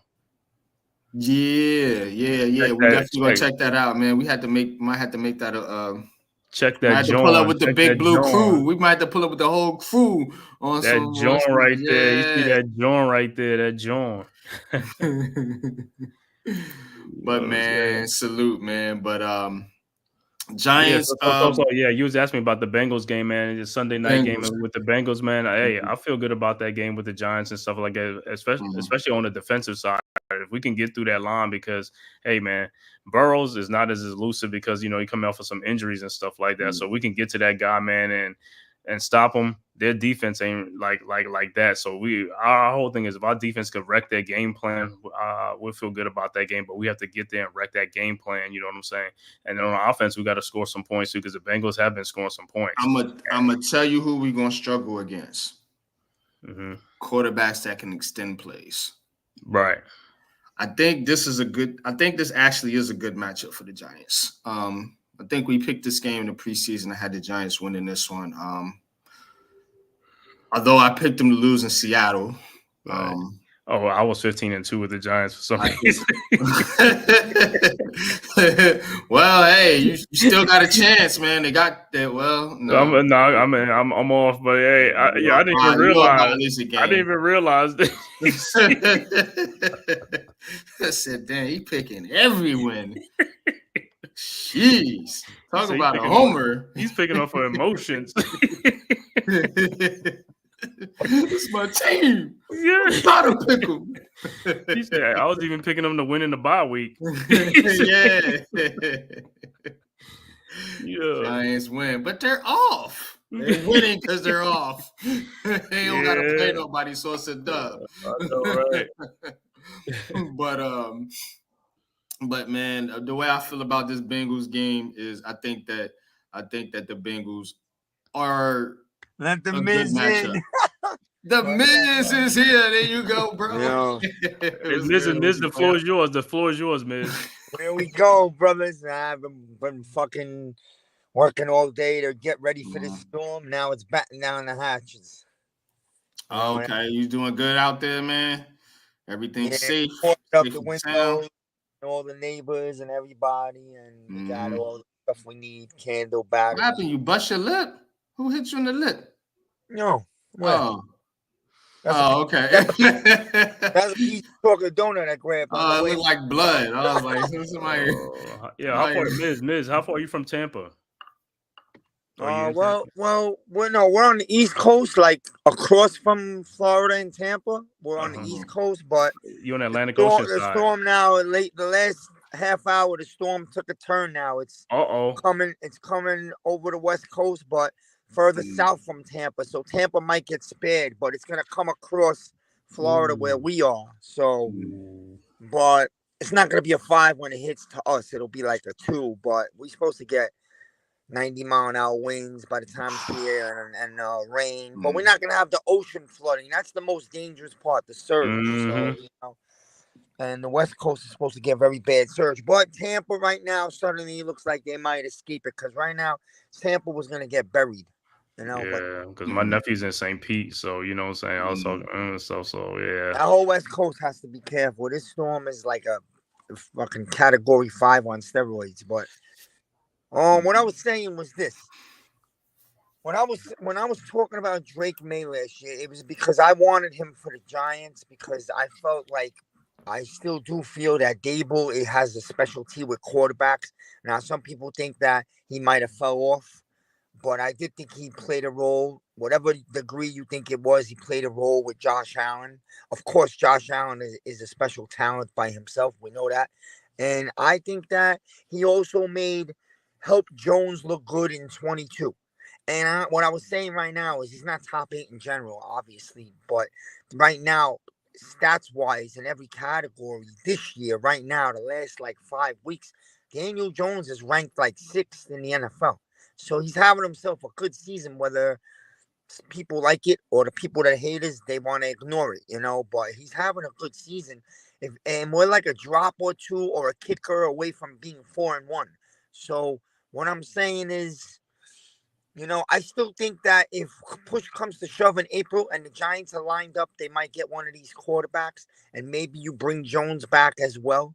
You bring a young kid in here for a year. He sits behind Jones. I'm thinking that would be the perfect scenario. See what happens. But, what I'm saying is like with Drake May, I agree with you. I don't think he's going to do good right away with what he's about to play with in New England.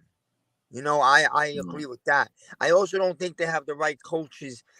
Like if you had brought a Drake May in with the Giants, I think the roster is better than New England's. And I think that Dable has more of a talent as a head coach, hands-on, one-on-one with a quarterback. That's what I'm trying to say. Just specifically that. You get what I'm saying? Like, he's not going to be as good with New England. I said that when they drafted him. I didn't think he's going to be what he could have been with the Giants, And, yeah, I do credit a lot of that to Brian Dable. I am a fan of Brian Dable. I think he's doing a good job right now. I think the players are playing hard. I think the young kids are growing. We're seeing rookies playing good. They lost a few games this year where they could have won. They were right in it. So the team is competitive. They're playing hard. So I want to see where the rest of the season goes. I believe they can win Sunday night and give us a season. Yeah. Good stuff, Miz, man. And I do agree with you. I agree with you about Drake May. Right off the bat, it's going to be hard, especially over there, And that's what I'm saying. I think Brian Dable's coaching would have helped Drake May evolve into a good quarterback. And we'll see what he does. He might still surprise us, but I think the problem is this situation isn't ready built for a rookie quite yet, because we're still figuring ourselves out. And the thing of it is, when you're a team like that, entering a rookie quarterback like that in this market, can have devastating effects on that quarterback psyche if he doesn't perform well. You know what I'm saying? So that was my concern with bringing in a guy like Drake May or even JJ McCarthy, was that they were going to have to sit for a while. And I don't think New York or this team with these coaches would have allowed them to do that. So that was my whole thing with Drake May. Is not that I'm, out to get Drake May. Look, I'm a Carolina fan. You know what I'm saying? I was rooting for Drake May in Carolina, and Carolina looks like crap. That he's not there. I will say that our quarterback situation is awful right now, but Drake May I knew he wasn't a ready-made quarterback to come into the NFL right now and turn the team around. And that's what the Giants were looking for, Miz. And the only quarterback I think that would have been able to do that is what we're seeing right now in Washington, and that's Jaden Daniels. And I think Penix would have had a chance playing behind a good offensive line. What it actually looks like we have for a change. So I think he would have been okay here too, but definitely not a good situation for a guy like Drake May or JJ McCarthy, man, just because it's New York, and it's how, it's the psyche that plays into some of these quarterbacks' minds, and being forced to go out there.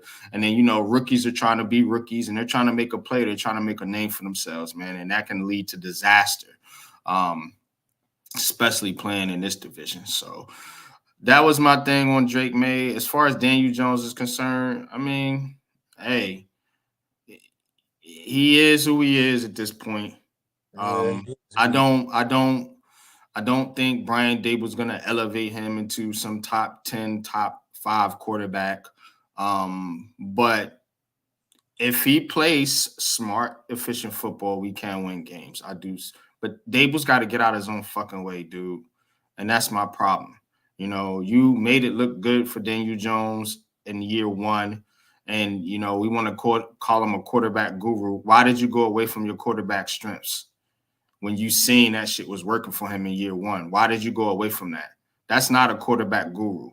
That's somebody trying to force his system on somebody. You know what I'm saying? So I'm not sold on him being this quarterback guru. You see what I'm saying? That's why I said that. Can he coach? Is he a smart individual? Yes, I do believe that. I do believe something tells me Dable's holding his own self back because he doesn't want to put his all into Daniel Jones. And you can't be like that as a coach, bro. You just can't. Just be honest, bro. And I'm not trying to sell out pause for a coach like that. I'm not, as a player. You know what I'm saying? If I feel like you're not doing everything you can to help me succeed, and you making me learn a system that's not really conducive to my skill set. The reason we won that Seattle game, you know why? One of the main reasons we won was because the way he called plays, because guess what? He got Daniel Jones running again. Defenses have to account for that. If you sit there and you keep letting Daniel Jones become this drop back passer, knowing that his processing is slow, knowing that he's not as accurate as he used to be on the deep passes, you're setting that dude up to fucking fail. Right. Asking him to make quick reads in tight coverages. Oh, man. Run the fucking read option. Run the RPO. You know what I'm saying? Get your running backs going, which is what they did. That's what worked in 2022. Now, let's see if he does it. See if he builds on it, Miss. And I'm glad you brought this up, because I want to keep having this conversation with you as the season goes along, as we see what his play calling and situational awareness looks like, man. Because don't be inconsistent. Be consistent. You're the head coach. Well, I think that could be, maybe not for sure, but could be that injury to the knee. So maybe he didn't want to start the season off with this guy running right away. Work that knee back That's into, fair. you know what I mean, into like playing mode. You know what I'm saying? That's a fair point. That's why I'm gonna see if it continues or if he goes back to the same old, short dink dunk passing where it's just curl routes, no spacing in the middle of the field or anything like that, and no getting the running backs involved in the passing game, open it up with the screen game and the RPO game. That's how the Giants are gonna have to win, it seems like, because they're not explosive enough, on the offensive end to threaten you like that with, a lot of deep shots. It's not working for them. Is that Daniel Jones's fault because he's inaccurate? Is it some of the coaches' fault? Is it the receivers that can't catch? I mean, probably a little bit of all of it, but it just ain't working, whatever the case is. So they're going to have to start formulating this offense based on what they got and stop forcing this Buffalo shit on the Giants. That's what I'm saying. If he does that, I'll come back here and apologize and say, I changed my mind. He's a good coach. But right now, what he's showing me is he's hard-headed and he's in his own way. You know what I mean? Well, I think that the deep throws will come as the year goes on because him and Neighbors will get on a better chemistry. Now he saw that he could throw a ball in a football game without Neighbors, so you don't have to completely rely only on him. You got Slayton and Robinson, and I think this Tracy kid is gonna bring something. Me too. Offense. Yeah. I think And this by dude the way, is legit. I've been saying this for 4 weeks. I'm happy they finally found out. T.O. could be used in the passing game as well. Theo Johnson, yeah, he was one of my breakout players this yeir. Him and Eric Gray, and guess what? I got laughed at on my own show. And look at me now. Look at me now. Ain't they looking good? I like him. No, I agreed with you. I like him the day we drafted him. I like him. It's just taking time to build this chemistry. The O-line's playing great. So that if the O-line's playing great, the puzzle's gonna come together. So absolutely. And that was, you're right. And that was one of the main things that we needed to see was this offensive line actually look like an offensive line, and it has. And you know what, man, I have to thank them for that. Whatever happens with this regime, I have to thank them for getting this O-line right, man. You know what I'm saying? Finally, at least having it looking decent, bro, because we went through the end of Coughlin.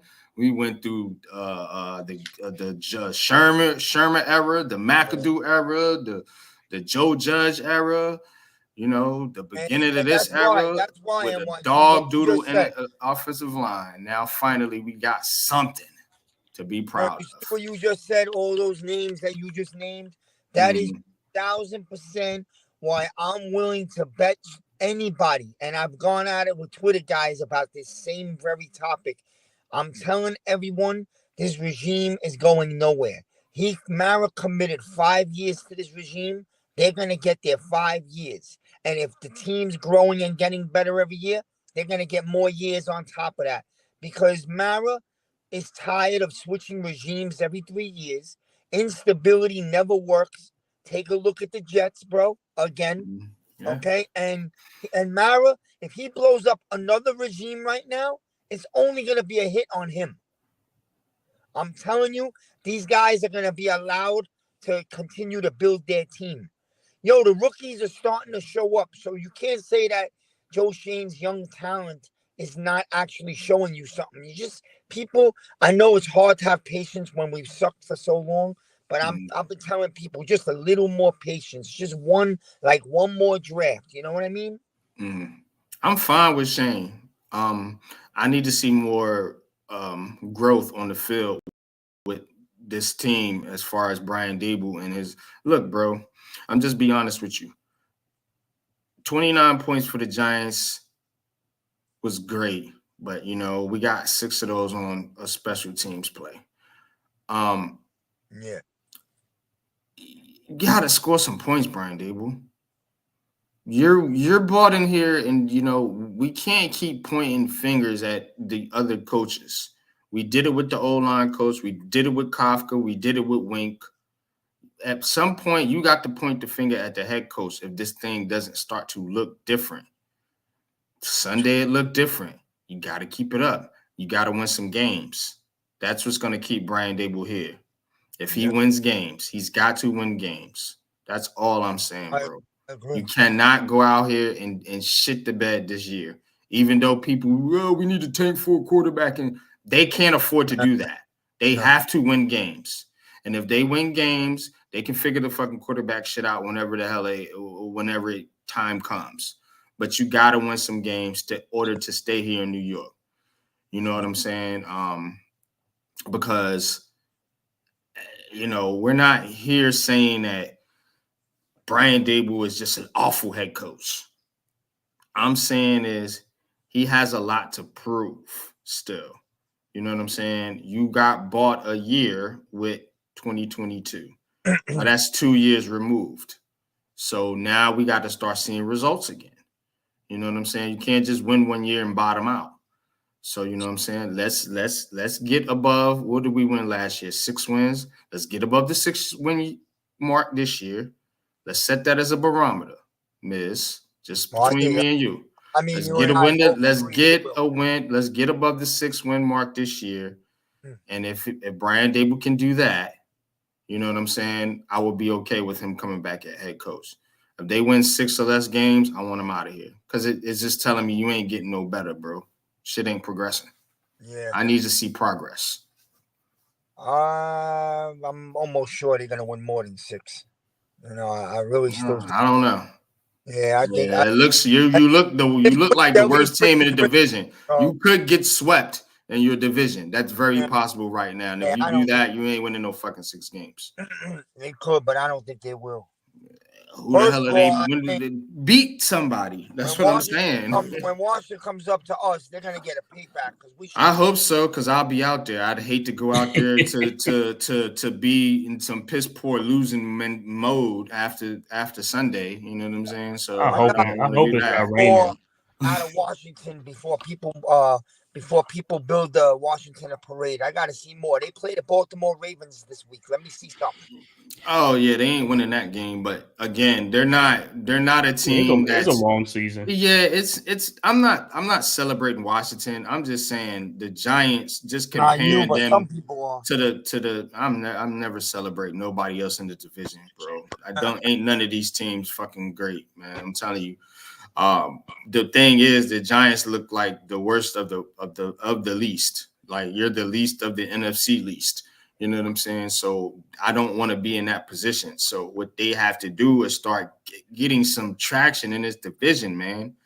Like stop losing these excruciating games where it's just like, oh, you almost had it, but you messed up again. You almost beat Dallas, but you should have beat Washington, but.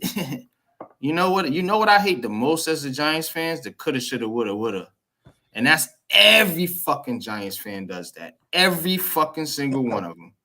Oh, if we would have did this, we could have been here. If we would have been here, we could have been here. You know what? That's like me saying, hey, if I wouldn't have, messed with this girl, I could have had this girl. Or if I would have took this job, I could have had this. Or if I wouldn't have bought this, I could have had that. Like I'm sick of that shit. Man. Like you are what you are. You a shit ass team. Let's just keep it a buck. And until you change people's mind, that's what you're gonna get looked at.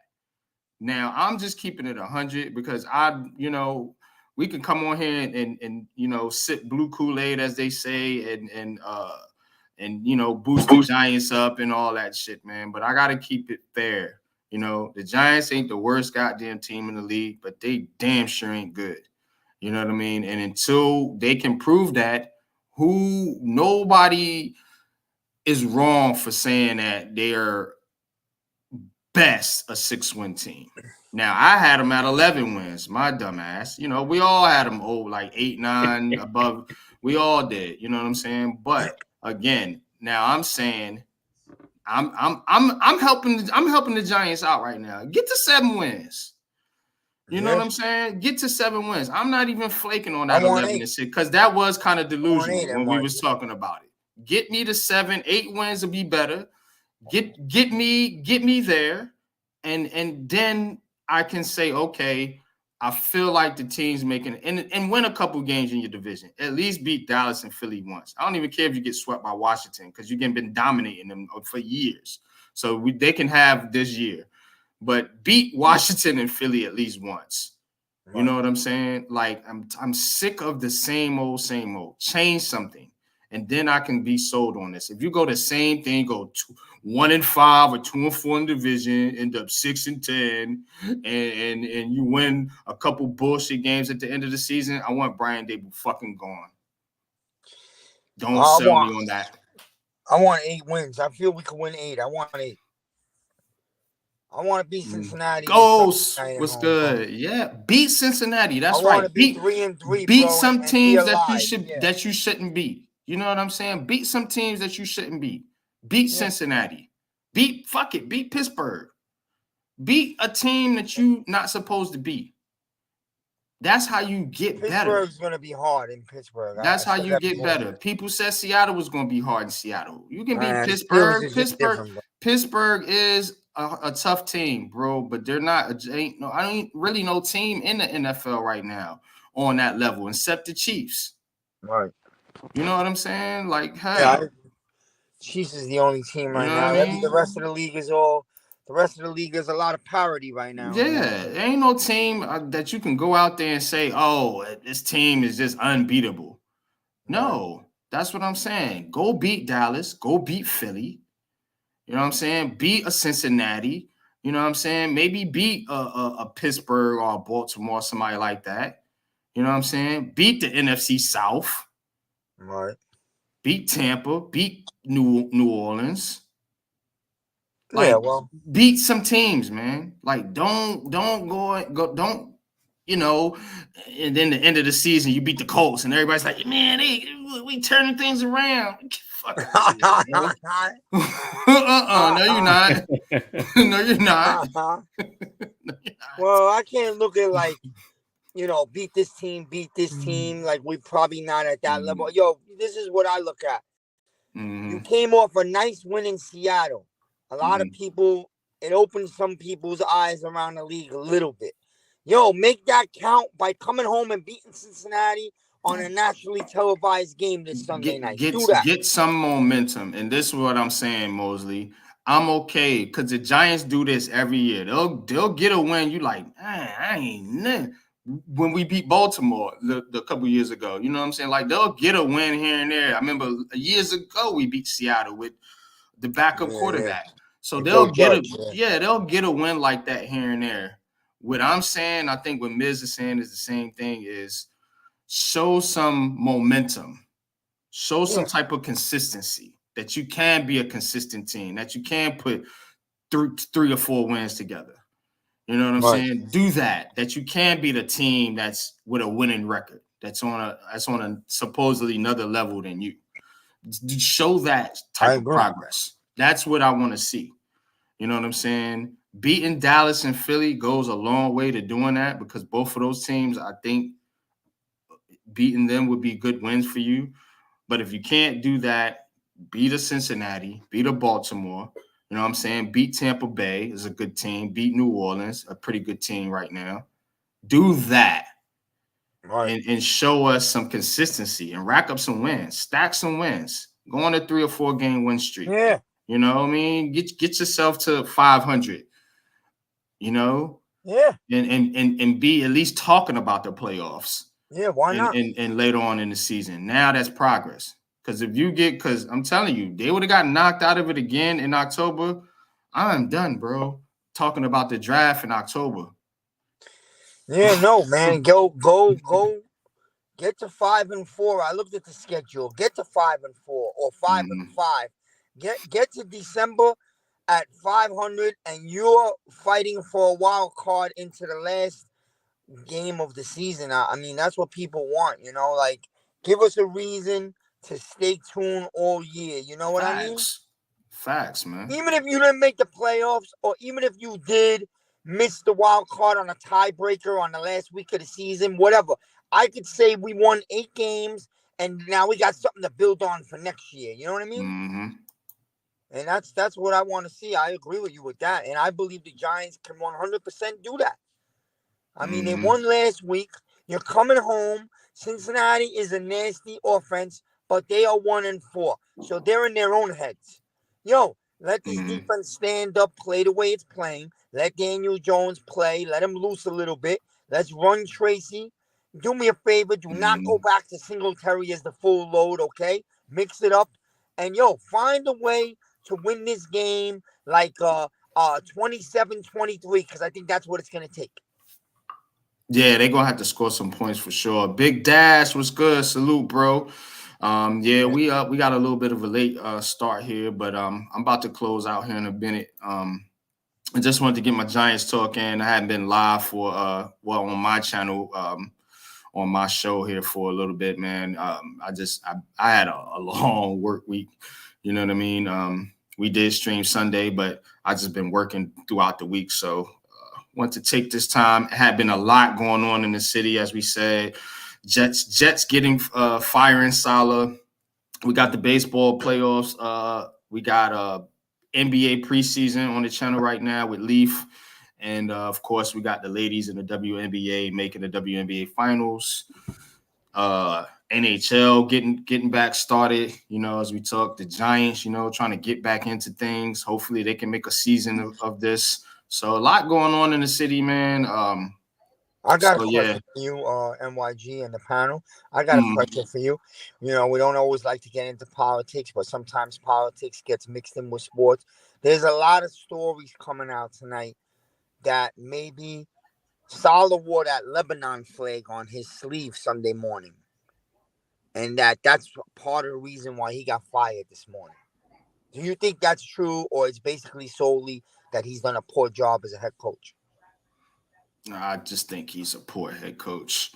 I think I'm not gonna dismiss your theory because I am an open. It's out there in the news. I mean, I am an open thinker, and I do know politics, whether people want to believe it or not. And it's not just politics. It's just it's a lot of nepotism. There's a lot of favoritism. There's a lot of he says she's. It's a lot of messiness, a lot of drama, a lot of politics, a lot of things that go on in the NFL. But to outright fire a head coach and not just like say, hey, we don't like what you're doing. Can you? I don't know. I don't know. It's kind of far-fetched in my opinion as to why he got fired. Now, if there's something to where there's some type of tension between him and somebody else that represents the other side of that situation, then that I don't know. But I don't think that would get him outright fired. The only tension we know about is that justify with him and Rodgers, right? There's been some tension between him and Rodgers the last few weeks. And I think Rodgers was the one that had something to do with it, to be honest with you. I think Rodgers went to the organization and said, I don't really want to work with this guy. Either you get rid of him or you get rid of me. What do you think they're going to do? They're going to get rid of Saleh. We know that because Aaron Rodgers is the Jets right now. So it's not the New York Jets, it's Aaron Rodgers and the New York Jets. He like David Ruffin in the Temptations. He ain't doing a good job. He David Ruffin them for sure, man, Cave. You know what you're gonna see, man, is Monday night when they play Buffalo. That's a big game. Now, if Aaron Rodgers plays like shit for the third straight week, he's gonna hear it because they fired the coach. Now you got what you wanted. It's your team. So let me see. Are you going to play a better game Monday night, or the Bills going to come in here and beat you up? We're going to find out. Right, exactly, man. And you know what I think? I think the Bills gonna whoop that ass, to be honest with you. They mad too because they lost to Houston. Oh boy. That's gonna be an interesting. That's can't miss TV that night. Yeah, buddy. It's gonna be good. That one's gonna be a good one, I'll tell you that, man, because yeah, I don't believe in the Jets. Here's the thing, MYG. Here's the thing about Aaron Rodgers, because he's a little bit of a dictator, and that's why they ran him out of Green Bay. But here's the thing: where were you all summer? You didn't get together with your receivers, and you didn't come to camp. Right. You were in fucking Egypt doing a hike or smoking something in a cave somewhere, doing some retrieves. The man is not dedicated to working out and conditioning like Tom Brady was. So, we're seeing the decline in this guy because he doesn't put the work into his body and conditioning. You know what I'm saying? I'm telling you, man. And I know I ain't played a game and all that stuff like you guys, but over the past 3 years since I've been doing content, and shout out to Coach Ed and Pat, I've become a real student of NFL football in general. What I seen on film when I watched that Minnesota game from Aaron Rodgers, that dude's shot, man. He's inaccurate. He's missing wide open receive. I don't know if it's the injury or what, bro. He's not the same guy. And to be letting that guy dictate your organization, dictate coaches getting hired and fired, coordinators getting hired and fired, receivers getting traded for or signed, to let that guy go in there and do that, where's that comment again? The Jets are stupid. They're stupid. That's what they are. They're dumb. It's desperation, bro. It's desperation. They are the worst right now. You cannot do that. You have to build your team, bro. You took Olu for Shanu. You know what I'm saying? And your old line looks bad still. Yeah. You know what I'm saying? It looks bad still. And they can't open a hole in the run game for two good running backs. But you took Olu Fashanu with your first round pick. And you got Aaron Rodgers. And you got, look, bro, Aaron Rodgers, Miz, man. I wish you was on the string with me and Pat. Aaron Rodgers. We're on the same page. Aaron Rodgers. I know. I'm talking to you. Aaron Rodgers. MYG, and something even worse is about to happen. They think they're gonna trade for Devontae Adams, and that's gonna fix shit. They're gonna make it worse because they're about to give up 2 picks for that guy, and they're gonna need those picks for their next quarterback. They ain't gonna get one, Miz. Right. So it's all fucking stupid, because you know what? Aaron Rodgers was getting off the turf or the grass, whatever. He was like, it's like, yo, I swear, go watch. He was limping. He looked like an old man. He looked like like this. I know that limp because I got it when I got hit in my hip when I was a quarterback. So I know that limp. He looked like an old man getting out of bed, bro. I'm telling you, man. You get out of bed like. Here's the thing. That's what I was saying. I'm like, here's the thing, bro. I you know me, right? I live my life by routine, and I live a large percentage of my life is in the gym. And still working out at my age. And if you're someone who works out, you can be athletic later into your life, man. Age is just a number. But if you don't do all the extras, and there's a lot of extras you got to do in order to keep yourself, especially at a pro level, and he doesn't do none of it. This is what you're seeing now, the decline. Yeah, man. Yeah, same old Jets, man. Same old Jets. Yeah, I do think the Bills gonna stomp them out, Mosley. But that being said, man, I gotta get out of here, man. Like I said, I am on the road, so I had to come in and do this stream for you guys because it was so much. It was just so much to talk about, man. We had to, you know what I'm saying? We had to do it how we do it over here in Heart of the City, man, and include all the New York sports teams, everybody out here, man. New York sports is on fire right now. A lot of teams got potential. A lot of teams got potential to actually do something. Even the Jets and Giants at I say 2-3. one little quick You know thing, what I mean? NYG. So One little quick thing. I'm worried about the Yankees tomorrow night. I am. Yeah. Don't say that. I am because the Kansas City's at home. Their ace is on the mound. I don't care about them being at home. The Yankees like to make it hard on themselves. You know that. Yeah, all these teams do. Every team in this damn city makes it difficult, man. But I think with the Yankees, I look at it like this: Houston's not in your way no more. The Astros have been the biggest bugaboo. Them in Tampa, the Tampa Bay Rays. Right, I agree. You don't have that problem no more.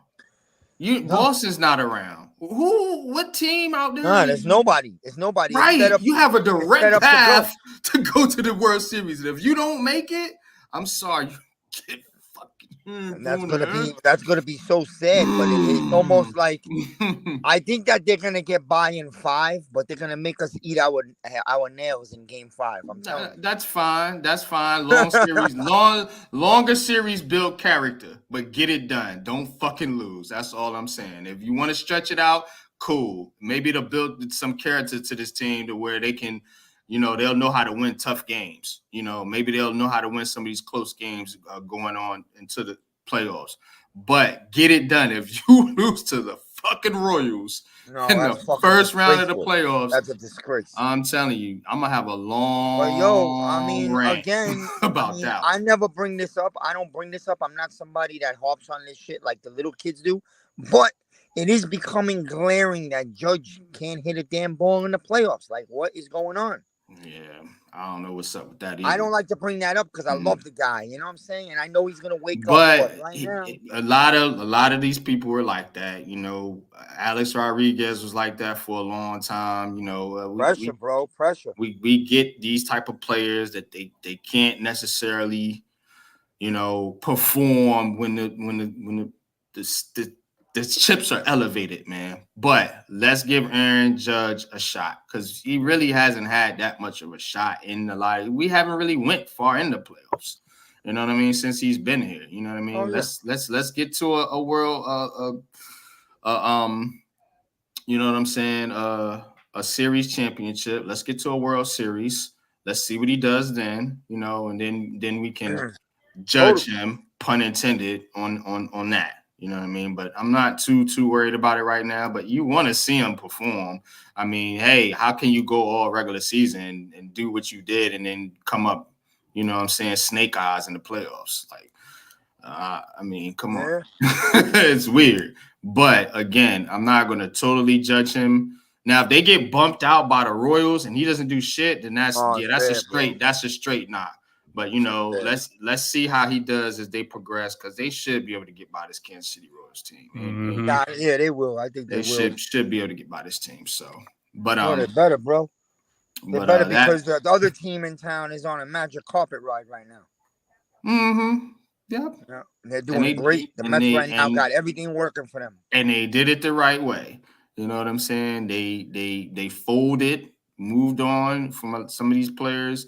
And guess what? Now they got a chance to get in the World's Subway Series, man. Let's go, man. I need that in my life. Cave. I'm gonna keep pushing it, man. I've been pushing it, man, for a couple years now. But Cave, what you got going on the rest of the week, man? Tell the people they can find you. You can find me at the Man-Cave podcast on YouTube, and also you can find me the Man-Cave_SGod on Twitter. And tomorrow night, I'll be live streaming the Knicks and the Wizards, game tomorrow night. So, hey, basketball fan, Knicks fans, tune in tomorrow, 7:30 tomorrow. Should be a home game for the Knicks against the Wizards, preseason game, just to get started, And then, like I said, Friday, I don't know if you would do the Blacktop podcast. If you do, I definitely will be on there. Yeah, the plan is to do it. I plan on doing it every Friday, but yeah, I know. Sometimes my Fridays run a little bit late, and I don't really like to do a podcast at like 10, 11 at night. I know. I got you. But yeah, so that's where I'll be at. And then, Saturday, depending if I'm working. If I'm not working, I'm going to try to do it. I'm going to stream a college football game. I'm going to pick one of those college football games to stream. I'll let you guys know on let you know like Friday, after the Black Top podcast and stuff like that, if I was streaming on Saturday. And then, of course, Leather to the Face on Saturday night. If there's Leather to the Face, I'll be on there. And then on Sunday, Giants Convo, with my brothers and everybody from the Big Blue Crew Sports Network. And y'all go ahead and tap that, subscribe button, man, for the Big Blue Crew Sports Network. He gonna put the link in the chat. Also subscribe to the Man-Cave podcast, Unpopular Opinion Sports NYG. Miz in the midday, Wales to New Jersey, G Nation Inside Sports with Big Lou. You know what I'm saying? Zion Zenith, Mac the Giants fan, Coach Ed Gladney's Amazing World of Sports, Big Pat Sports Talk, and many more from the Big Blue Crew Sports, man. For sure, man. Appreciate you, man. Most definitely, man. Miz, tell them what you got going on, man. Tell them what you got cracking, man, for the rest of the week, and tell them where they can find you at.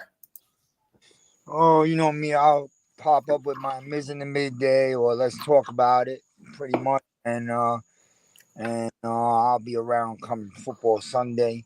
And I didn't get my picks in last week, but I'll get back to making the Miz's picks this week. I got to make a little comeback in our Blue Crew picks because I fell behind. Me too. For a comeback, I went into a slump for 2 weeks, and that's really it. With the next 2 days here, I don't know what's gonna happen. So see with this big hurricane in Florida.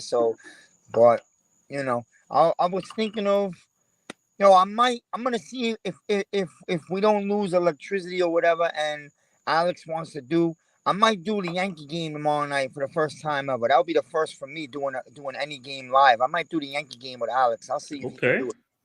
Okay, that'll be dope, man. Game 3. So yeah.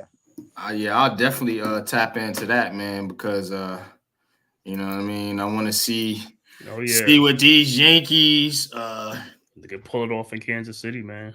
See what these Yankees got going on, man. As for me, like I said, like Man-Cave mentioned, the plan is to do the Black Top podcast Friday night. Like I said, sometimes my schedule runs a little late. So if I do not do it, I'll try to throw something out there because the season is upon us. It is preseason. So we are going to start ramping up the NBA content here on the network. So definitely be on the lookout for that.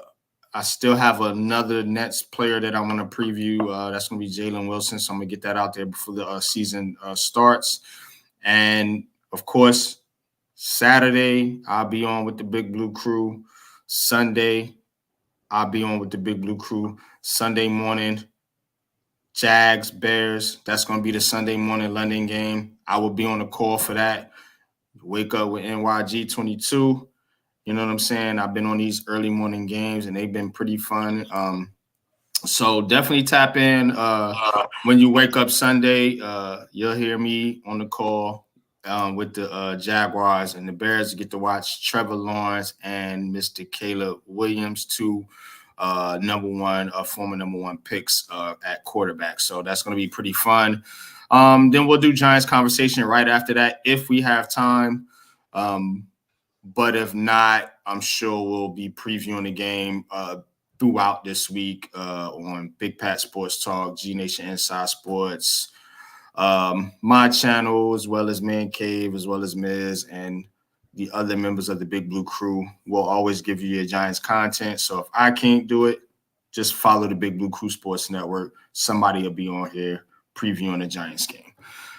And right back here, again, next week, Heart of the City, be there, be square. You already know what it is. Please hit that like button. Please hit that subscribe button. And please hit the notification bell so you know when we drop in all new content. Me here on Unpopular Opinion Sports. Of course, you got S-God, the Man-Cave, and you got Miz in the midday.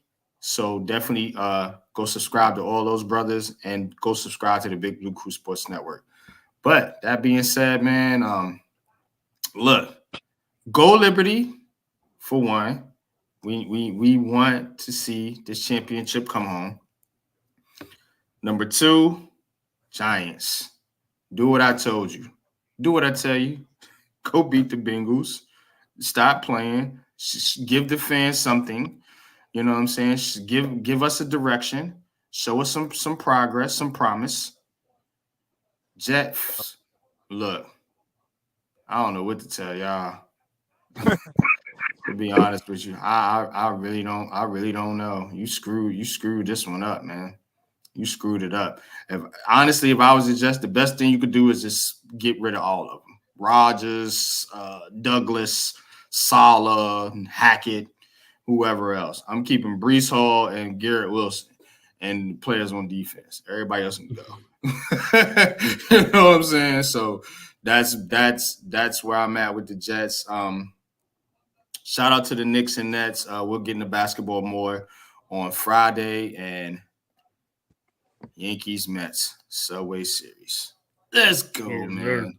Let's go, man. But that being said, we're gonna get on up out of here, man. And until next time, shout out to Bart Scott. Wait.